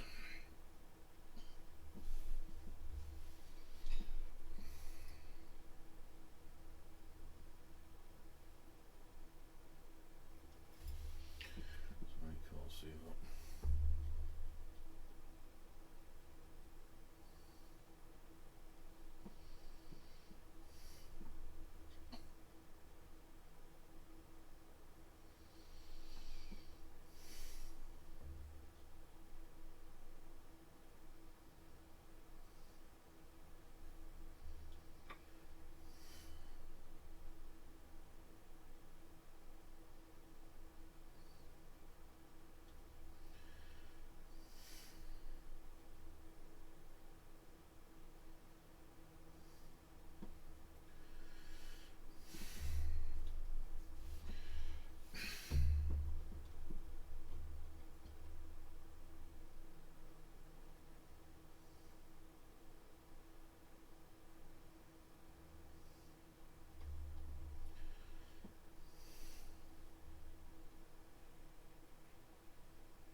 Don't like where that paintbrush is going. Let's get that clean.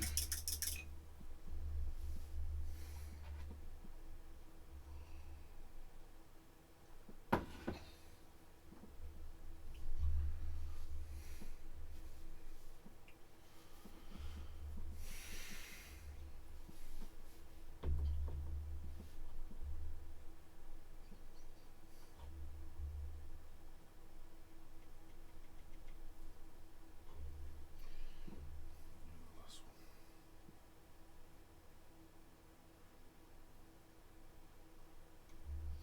On this side.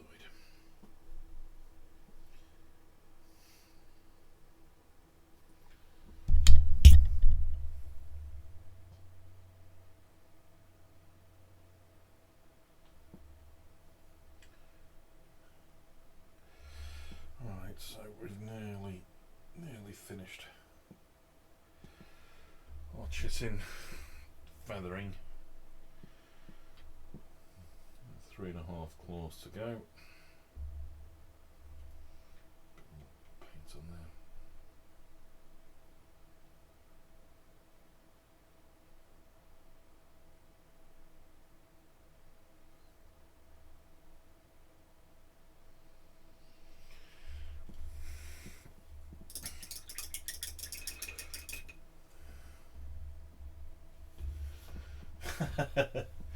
Hello there, the mad teabagger. Well, hello there. Don't worry, I have the higher ground. Well, maybe not too much tonight. Trust all is well with you. We're getting close to finishing our... Yes, it was not the name I chose myself for the channel. It is very much the one that the family recommended, so I'm sure they love me dearly.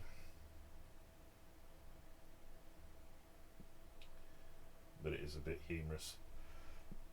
My daughter drew the logo as well, so yeah, I'm sure they're all very, very proud of me.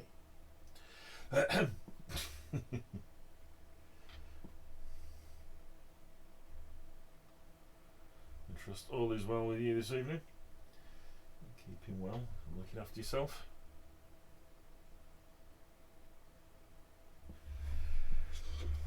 Me, I'm going. Thank you very much. It's not so much of a mini, this one. It's full hand width, so it's a Mawloc Warhammer 40k Tyranid model. And I've been at this carapace chain for what feels like forever, but I'm going to finish it tonight, and I will be very happy when it is done. So at the moment I'm just finishing the last of the feathering that I've got on all the kind of the armour pieces and that, and then I'm going to give a quick dry brush, which will hopefully just catch any of these last edges, even out some of the little mistakes that I've made.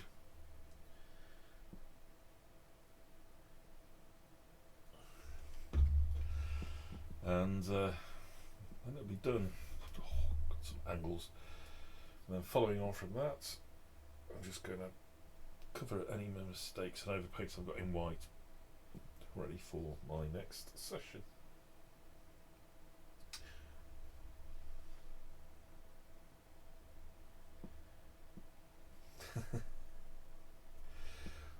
Excellent. I think wanting to paint is actually half the battle with a lot of Warhammer stuff. A lot of people, me included, have built a lot of Warhammer. I haven't painted a lot of Warhammer. So a word of advice is build a few, paint a few, build a few, paint a few. That way you can kind of keep on top of it. Unless you need an army which with your friends to play and you need the models, then you know, build away. I'd also highly recommend, when you are building, take your time, choose a good glue. I'll show you what I use in a minute when I just finish this last piece here. Get yourself a good pair of side clippers and be careful with the, there we go, careful putting the model together. The better finish of your model, the easier it is to paint, and I'll show you what I mean in a minute. Anyway, that was Evil Sunz Scarlet. I'm finished with that paint. I'm very happy. So when I build a pair of side clippers for taking the pieces off the sprue, I have a scalpel modelling knife that I use to drag along seams. So when you have your mould and it squeezes together and the plastic comes through, sometimes you have a little line where those mould pieces go together, and then you scrape those off and that'll just set those off. An emery board, just a nail file, just to do sand bits and pieces off as well.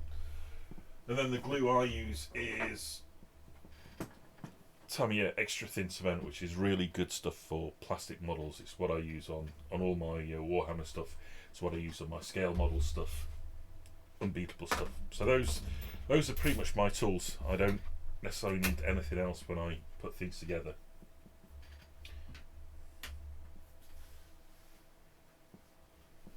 Oh, excellent! You've got. It sounds like you've got all the details you need, all the bits you need there. So that's wonderful. I used to play D&D. I'm an older fella. I'm 54 soon. I used to play D&D in the 80s. I had tons and tons of the Games Workshop arts. It was Citadel then. Citadel models, the little lead miniature ones. They were like 40p each, so I could collect loads and loads of them. Compared to what you pay these days for things, it's absolutely insane. I used to play an awful lot of D&D. Somehow drifted away from it. Yeah, Citadel plastic glue. It's the same stuff. It's a solvent. It melts the plastic, so when you put the bits and pieces together, they stick. It's kind of like a weld. So Citadel stuff's great. The good thing about Tamiya extra thin is you've got, it's hard to tell, but you've got a very thin little brush, which is great for application of the stuff. So that's one of the reasons I like that. But if you've got the Citadel stuff, will do the job perfectly well. If you've got a bit of time, look up some tutorials on scale model building and figure building, and it'll give you some good details about what to do, how to prep a model. But it sounds like you're kind of well on the way. And certainly if you're kind of more of an artist, you're probably going to be a lot better on your brush control than I am. You're probably going to know how to look after them and do the right thing for these things, whereas I'm a keen amateur.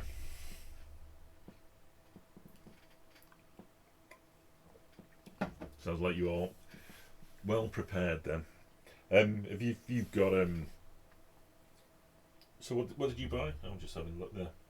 You got any particular faction? Are you going for more for the Age of Sigma stuff, or are you more leaning into the 40,000 more future kind of elements?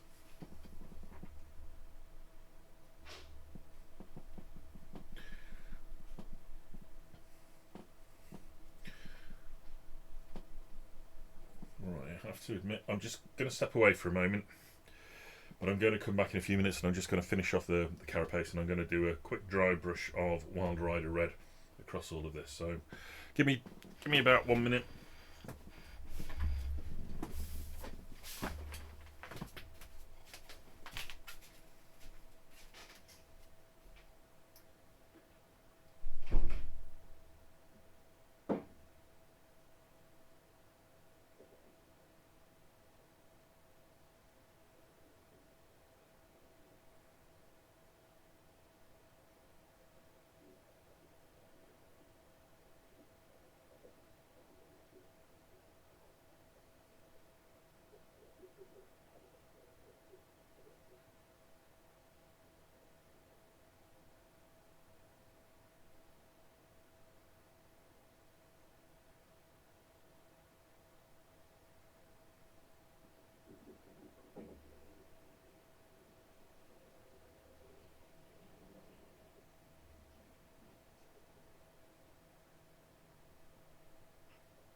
Hey, sorry about that. Family call.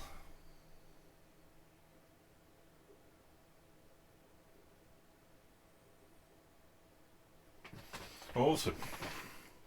So you kind of doing an online D&D campaign, and or do you kind of get together once in a while to play the game? I know my lad's on an online game. His night's Tuesday. It's tomorrow.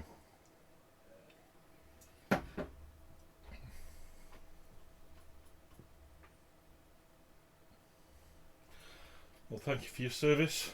I'm sorry to hear that. You in the US? UK? Elsewhere?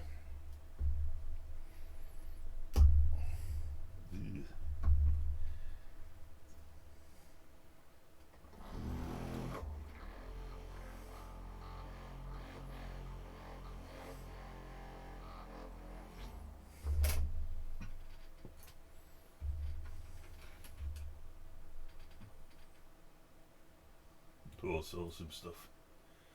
Oh, in the US, excellent. I'm not familiar very much with Tennessee, I have to admit. It's, I'm in the UK. I think Tennessee is it more to the south? That's me. I'm showing my absolute ignorance here, and I apologise for that.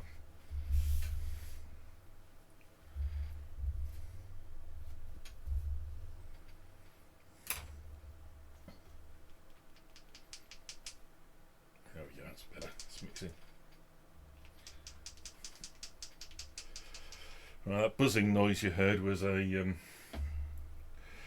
vortex mixer. So it's a bit of, it's got a bit messy now, but it's basically meant to use to mix up test tubes, but it works really well for mixing up paints. It's the same kind of thing, so it helps a lot in here. Live in the mountains, awesome stuff. Wonderful scenery. Now, does it get cold? Do you have terrible snows in Tennessee?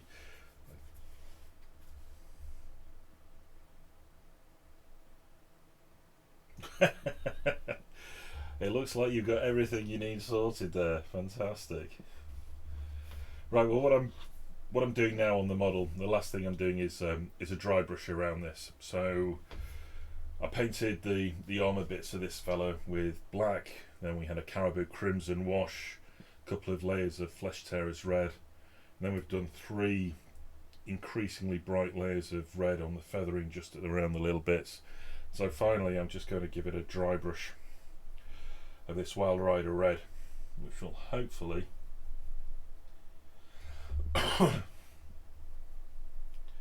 hopefully this will then just catch all the last bits of edges of this and really highlight them. Oh wow, Florida. Is it the Sunshine State, Florida? No, that's California, isn't it? So Florida's it's always warm, isn't it? It's near the equator. It's always wonderfully mild all year round. I think that's why Disney built there we go. Disney built their attraction sites there just because it was such great weather all the time. There we go. Right, with a dry brush, I'm just going to catch the edges, just really try and get the brightness to come through on the edges of these armour pieces, and a bit of a drag of paint across will also hopefully. Oh, it is Sunshine State.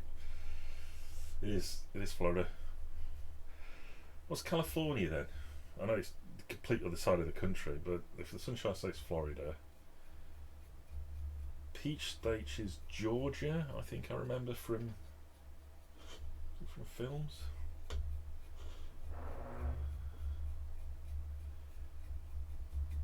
I'm not sure how much you can tell this, but this dry brushing is just put yet another layer onto this, and it's just caught the edges around here. There we go. So I just need to do that now for the whole of the rest of this fella.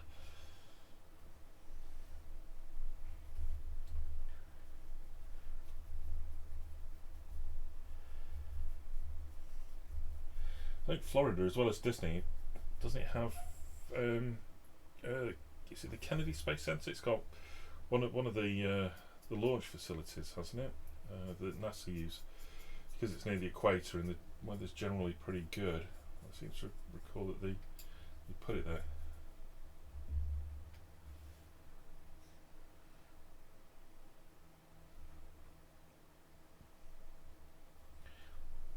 So the Army Painter, Vallejo, they're all absolutely awesome brands. I have to admit, I've never heard of Reaper, but I use Vallejo. In fact, I've got a Vallejo one here that I'll be using later on. I tend to use a lot of Games Workshop because I've got a local Games Workshop store where I can walk in and buy them, whereas buying the Vallejo stuff, it's more of an online shop, and so you're always a few days, a week late when you need them before they turn up. So but those are all pretty good brands there, and I've heard a lot of good things about them. Alright, let's keep on with the brushing here.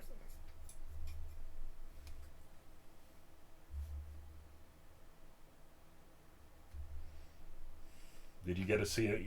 If you were next to it, did you get to see any launches?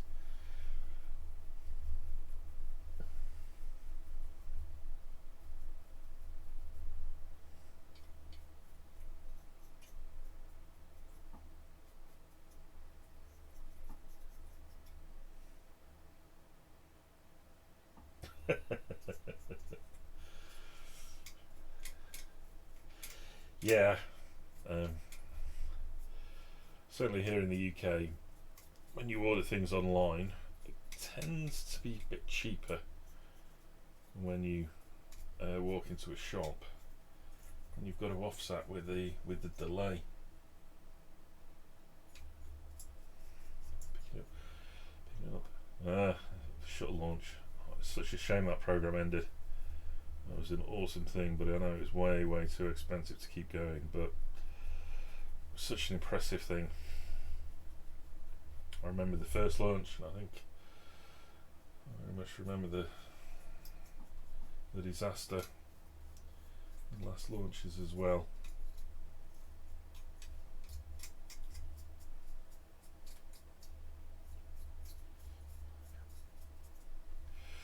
Right, we got our back piece done. Move on to the tail.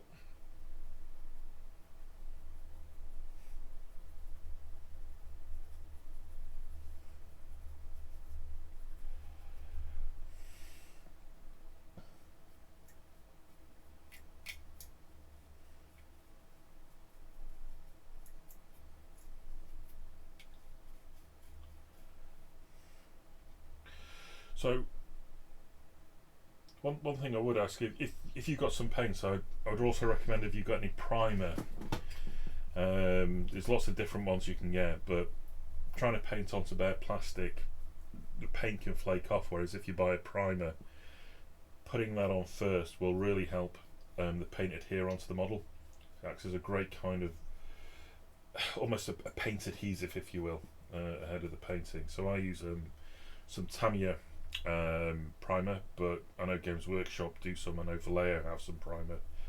So I'd highly recommend that once you've built your model, you give it a rinse in dish soap, a mildly warm sort of dish soap with some soapy bubbly water, just to get rid of all the grease that may have kind of accumulated on the model, and then put a prime on it to help with the painting.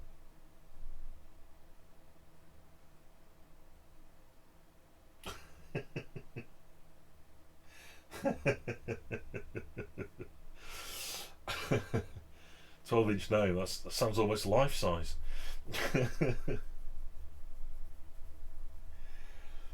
Yes, I'll drink to that.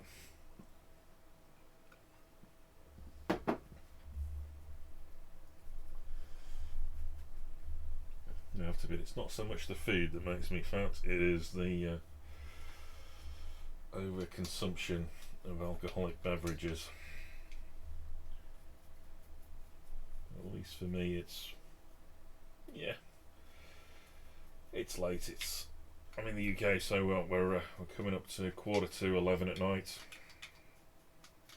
So I feel kind of a little bit justified in my beer. At the end of the day,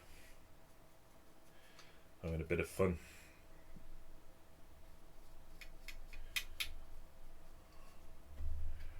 Nearly done with my dry brushing.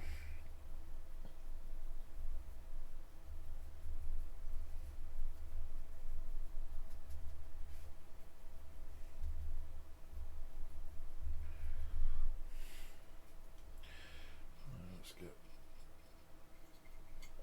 the last of the claws.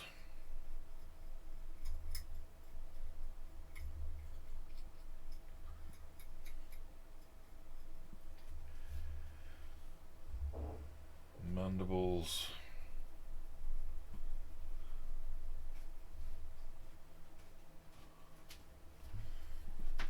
Fantastic. Oh, I think it would probably be better to paint this, at least that bit, before building. Oh, sorry, Bob. My lad's just come here asking for build advice. Yeah. What are we looking at? What do you want? In here, just like behind the leg, so it's got a little knot. Yeah, I can paint that. You can paint that. I can paint that. You can paint that. I can.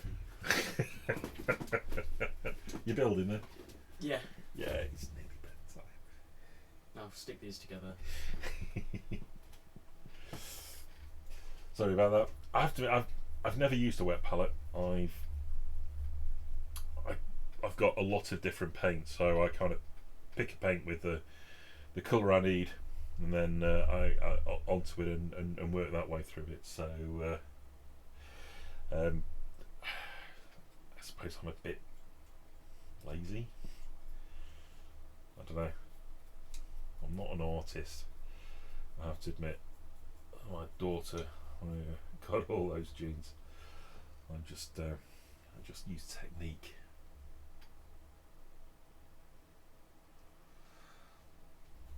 Oh yes, right tool. You're absolutely right. The right tool for the job.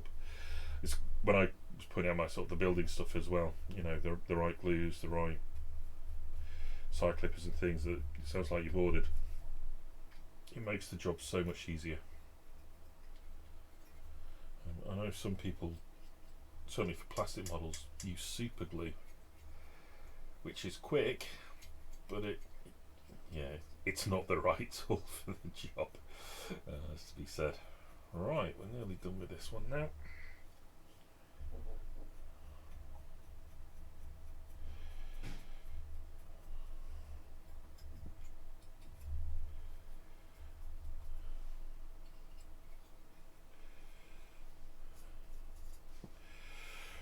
also apologise for my really rubbish webcam, because I can't quite afford a really, really good camera for picking this up.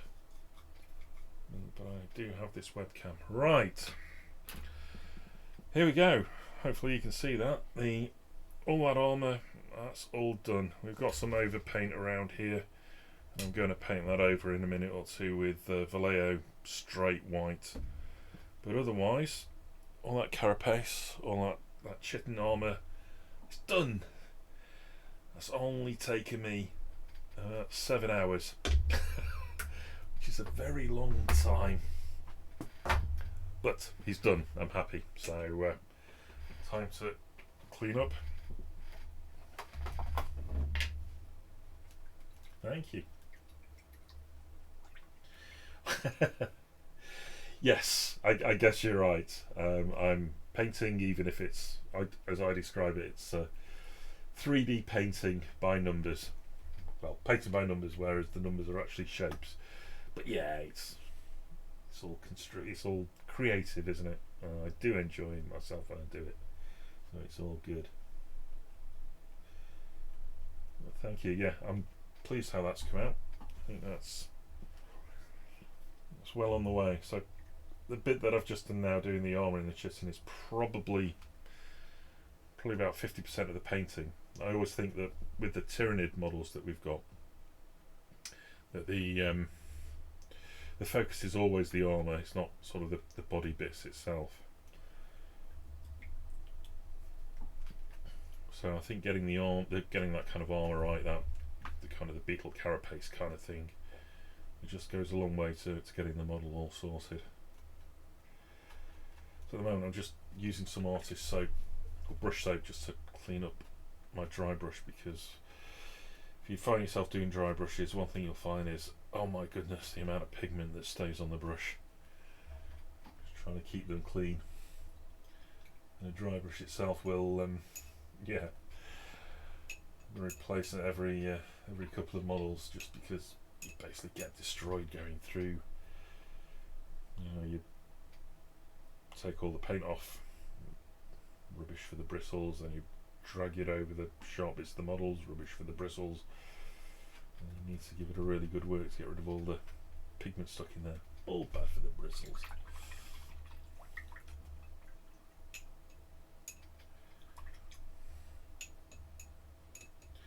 So when are your models turning up? It sounds like you've got a lot of the things you need, but you're just short of the models themselves, apart from your fat, naked 12-inch gnome, which sounds a bit like a euphemism if you ask. So when are you planning on starting? When are they going to turn up?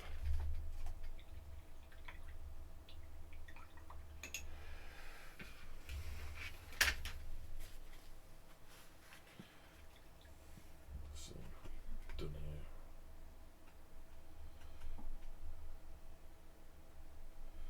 here. There we go.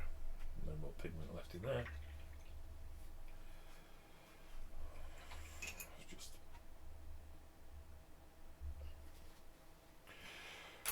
right. Well, to the side. I am just going to change my water pots. There's some fresh water. Keep my brushes clean. Be back in a moment or two.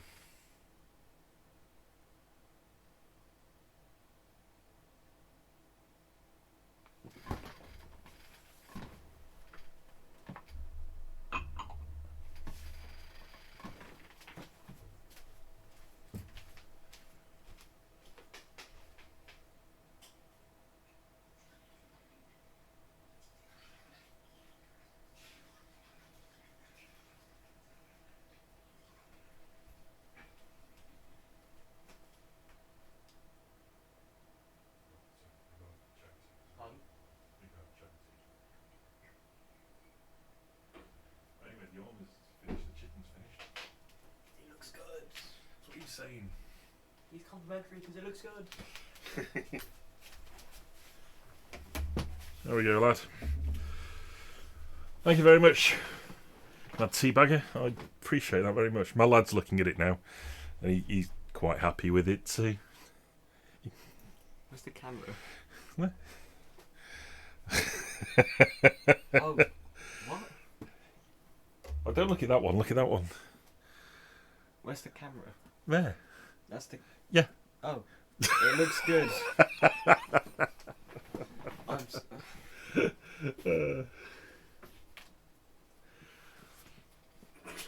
Right, are you brushing your teeth? Yeah. Hey.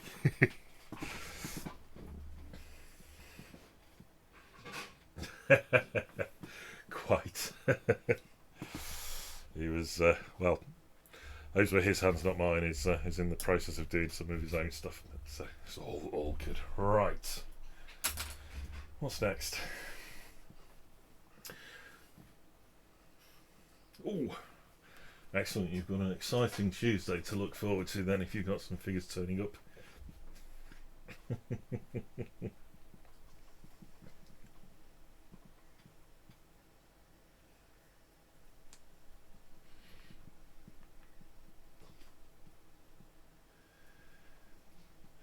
Oh, fantastic. So from Etsy, it's I presume those are going to be kind of 3D printed figures.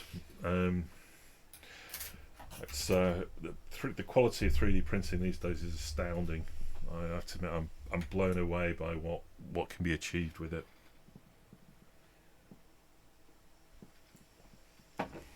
It's fantastic stuff. It's the quality of the resin printers is absolutely astounding.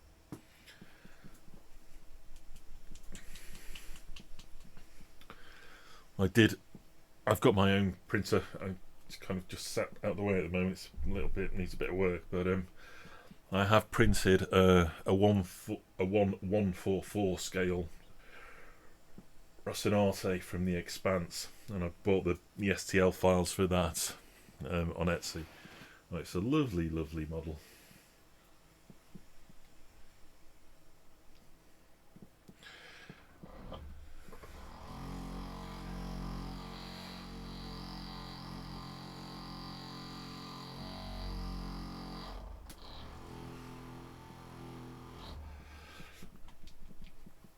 Oh, fantastic. Sounds like it'd be quite good, that. Oh, wow. So I've got Elegoo, God, what is it? 2K something. And I think it's awesome. Bear with me.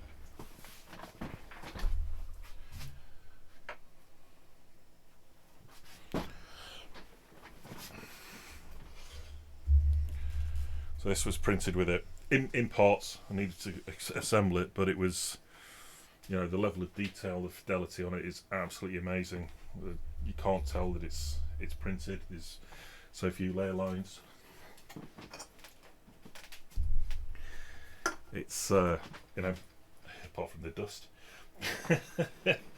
it's an excellent thing. And if you sign up to one of the many people on cults or some of the Patreons out there, there's absolutely astounding modelers. You know, they create some absolutely wonderful figures, scenery and stuff. Oh, a spaceship. Yes, it's a spaceship, lad. It's a Rocinante from The Expanse that we've not finished watching. There's so much stuff to watch. We could just keep going to the Heat Death of the Universe. Absolutely. Good night, Joe. Good night.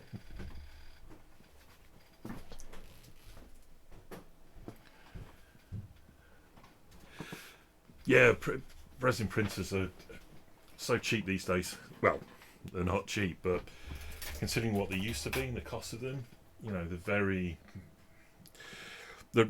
a wonderful thing. I, as well as build these and paint these things, I don't play the game, but my lad plays the game. But I do really enjoy the build and the paint process. I build scale models like 135th armour, 148th aircraft. And having a 3D printer to be able to print those little bits of extra detail that the kit just doesn't come with, build your own 55-gallon barrels of oil and gasoline and stuff. It's amazing things. It's just as you said there, you know, your imagination's the limit when it comes to it. Right, apologies, maybe a bit early for you. This is about the last one for me. It's about 11 o'clock here, so I'm getting on. Right.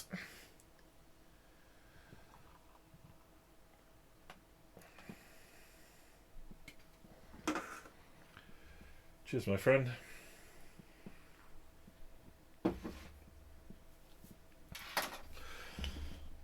Right. I don't have a wet palette, but what I do have, it's probably really hard to see on here, is I have a piece of glass, which is just the front from an old picture frame. So I use that for kind of just decanting things like Vallejo model paints, for doing bits of mixing. It's non-porous, so it helps a bit. Easy to clean. I need to find a paintbrush now. That will do.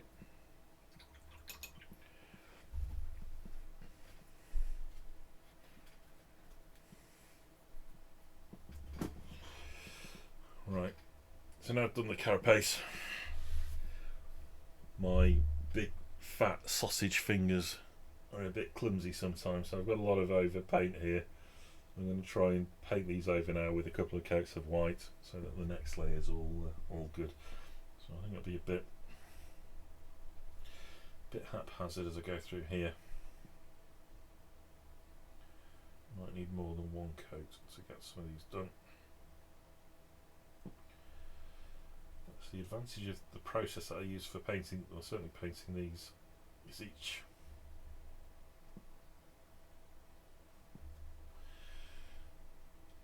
bit, if I make mistakes, can easily be fixed on the next layer.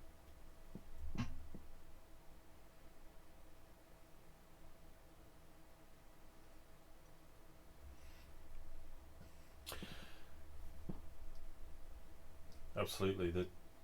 I think I saw a post on Reddit where somebody had painted basically a huge fantasy city with something like 1,000 individual figures, all the buildings, all the bars, the taverns, and each of those had all the serving staff and the clientele sitting in there, and all the tables and all the everything in, plates of food, all the entertainment, the minstrels, the bards. It was an excellent project. Half painted, long way to go. But yeah, you're right, the worlds you can create and what you can put on the desktop now, or the tabletop, the gaming tabletop, it's amazing. I mean, just people's techniques as well have just come along so much over the years. People are much more creative about reusing bits and pieces, and coupled with kind of the technology of things like 3D printing and that help just, average Joe make really great stuff without having to go to the shop and buy these things.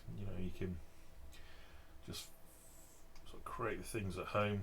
If you've got a smattering of experience, there's a whole bunch of free CAD type programs around where you can actually build and design your own figures, your own scenery, your own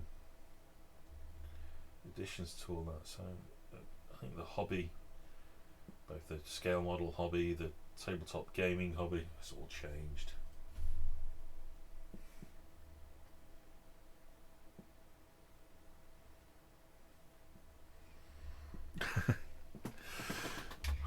Thank you. Well, this is almost the second one of these. Is a very similar build to this, called the Trigon. I'm not entirely sure what all the differences are. In a minute I might go and get that one. I have finished that. It looks very similar, but I maybe not unfoolishly, considering how sometimes wayward my paintbrushes are, I keep my finished models well away from my painting process. I don't want to accidentally get paint on a finished one and spoil all that hard work that's done. And yeah, I have to admit, I do quite often go and have a nice little look at the shelf where they're all sat, they're all finished.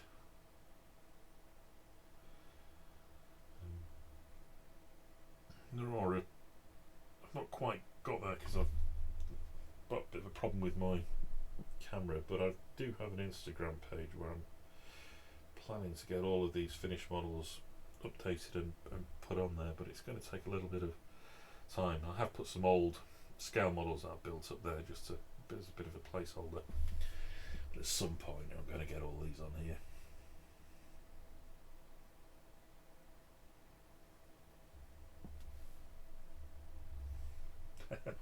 Yeah, I know what you mean. When I was a lad, if it had any colour, it was almost a miracle on a figure. But yeah, the quality. I have to admit, I'm not a great fan of Games Workshop's heavy metal. I mean, it's incredibly skillful, but I don't know. Maybe coming from a scale model background, there's something that I just not quite right with it. But some of the skill that I see on the painters, the metallic finishes that people are managing to get, some of the directional lighting, object source lighting that people are doing, it's amazing stuff. There's some really talented people. I enjoy what I do. Not as whatever you may say, nowhere near in the same league. I'm just quite happy trundling away in my own way.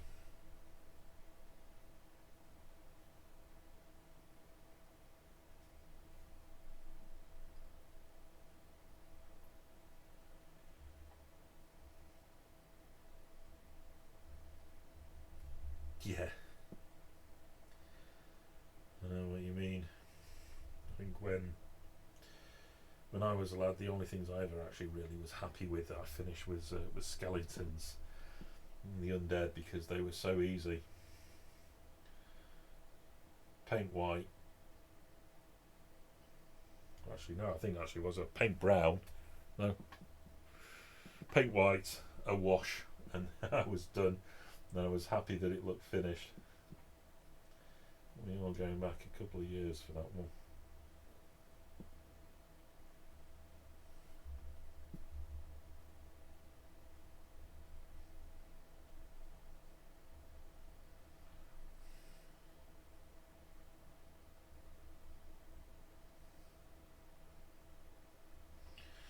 I've been a bit haphazard with this white block out, but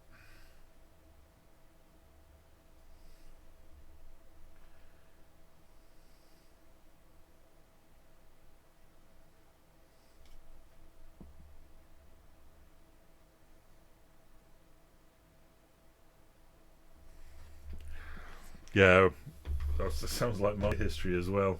All those little white metal pewter, those little minis, amazing. What always amazed me is how people could sculpt them in the first place and then build the moulds to actually cast the damn things. It was such skillful modelers, skillful casters. It was amazing stuff.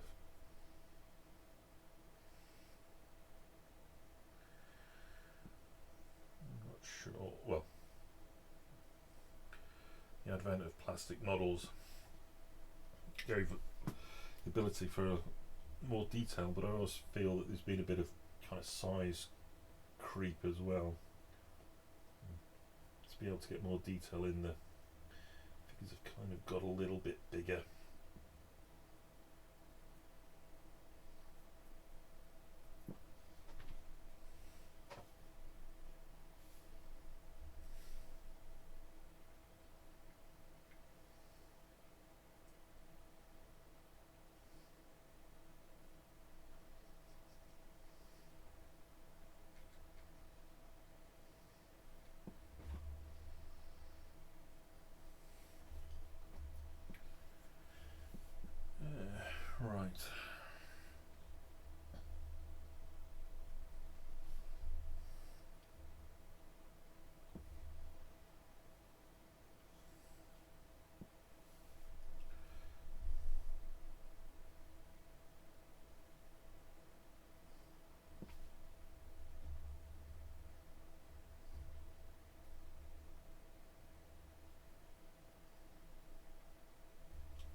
Yeah, I mean, it's back to the 3D printing, isn't it? You know, the sculpting is, you know, you're not limited by any of the casting and the casting process. You know, 3D printers can print any shape, and as long as you can get support in there, you know, you can have absolutely square holes, for example, whereas you can't drill a square hole.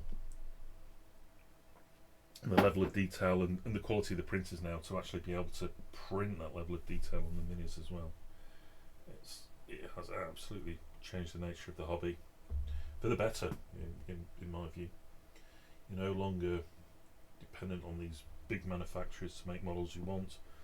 All these small independent artists creating unique, interesting variations, getting them out there, getting them printed.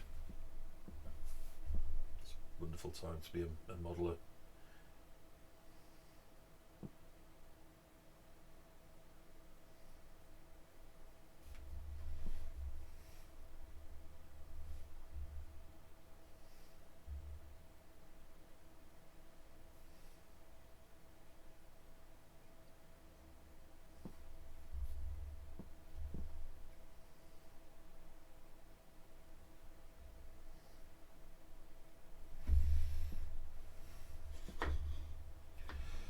Right, how far are we doing?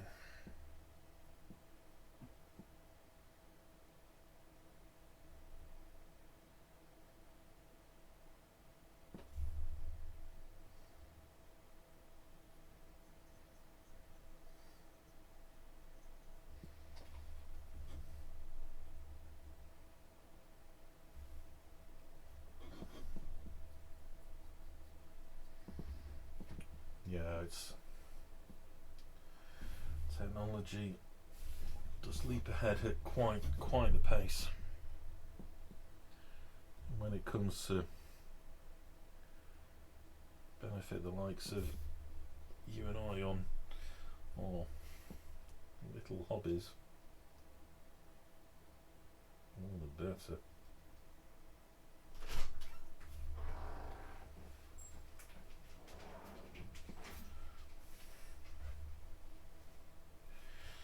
Okay, it's taking a little longer to do this white blackout than I thought it was. Clearly I wasn't quite as neat as I thought I was.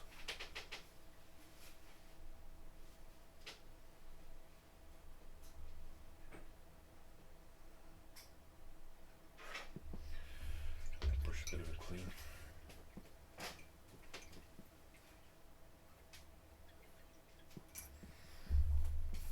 Yeah, I remember when it was the Formlabs first announced their kind of desktop 3D printers. I wanted one, but I couldn't no way afford the like $3,000 price tag for it. But now I bought my Aligo, and what it was about $240 US equivalent. I think that was 3 years ago. You know, amazingly affordable.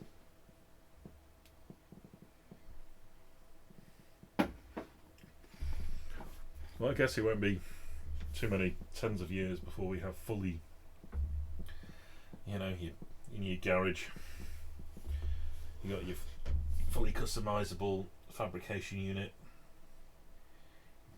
print ceramics, print wood fibre like MDF, print some metals. You know, when you go shopping for furniture, you'll order online, you get a limited run STL file sent to your house, and you just print what you want in the garage, set it going overnight, pick it up in the morning. There you go. Wow. 8K for $300. That's outstanding. Might have to look at upgrading mine, but at the moment I can't justify it with the amount of use it gets, but I do pick it up again. An upgrade gives you a bigger print area, better resolution.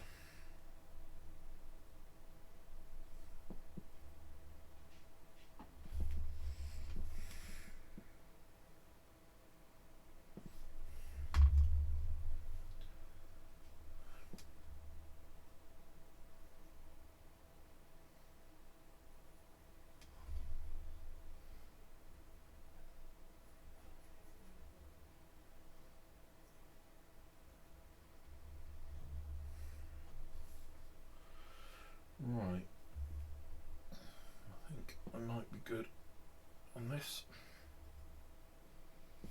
Everything else very, bit at the back here.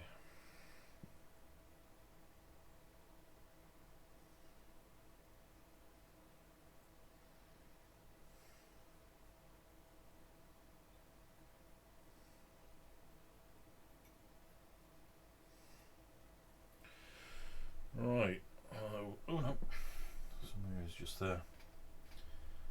And I think I'm done with this stage.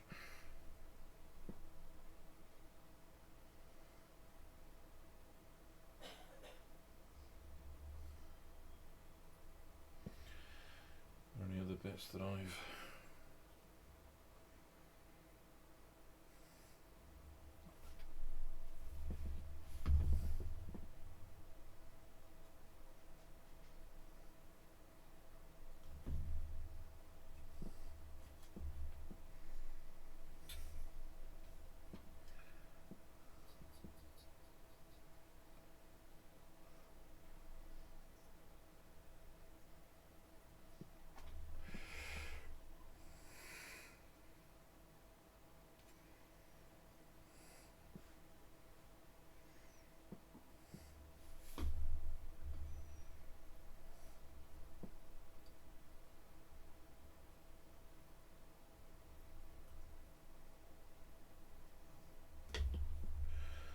okay.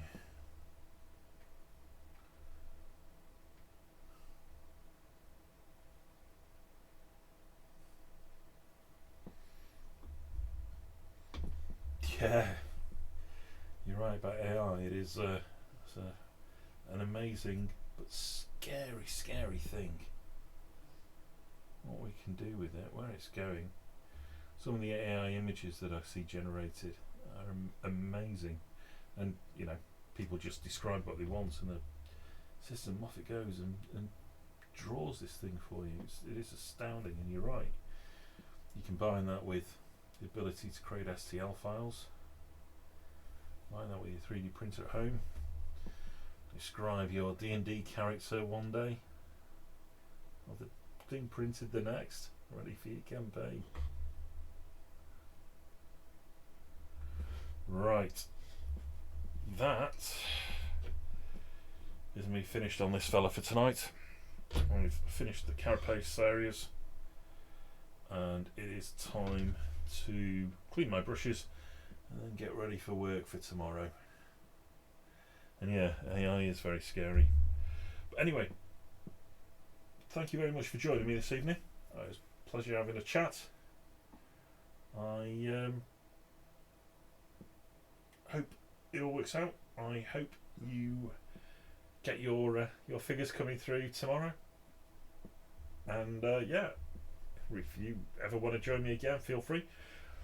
Not on tomorrow, but probably on for the rest of the week. Got a busy week, but you know, an hour a day and get things done. It's the way to go. Anyway, take care, fella. Look after yourself and enjoy the build and the painting. I'll see you soon.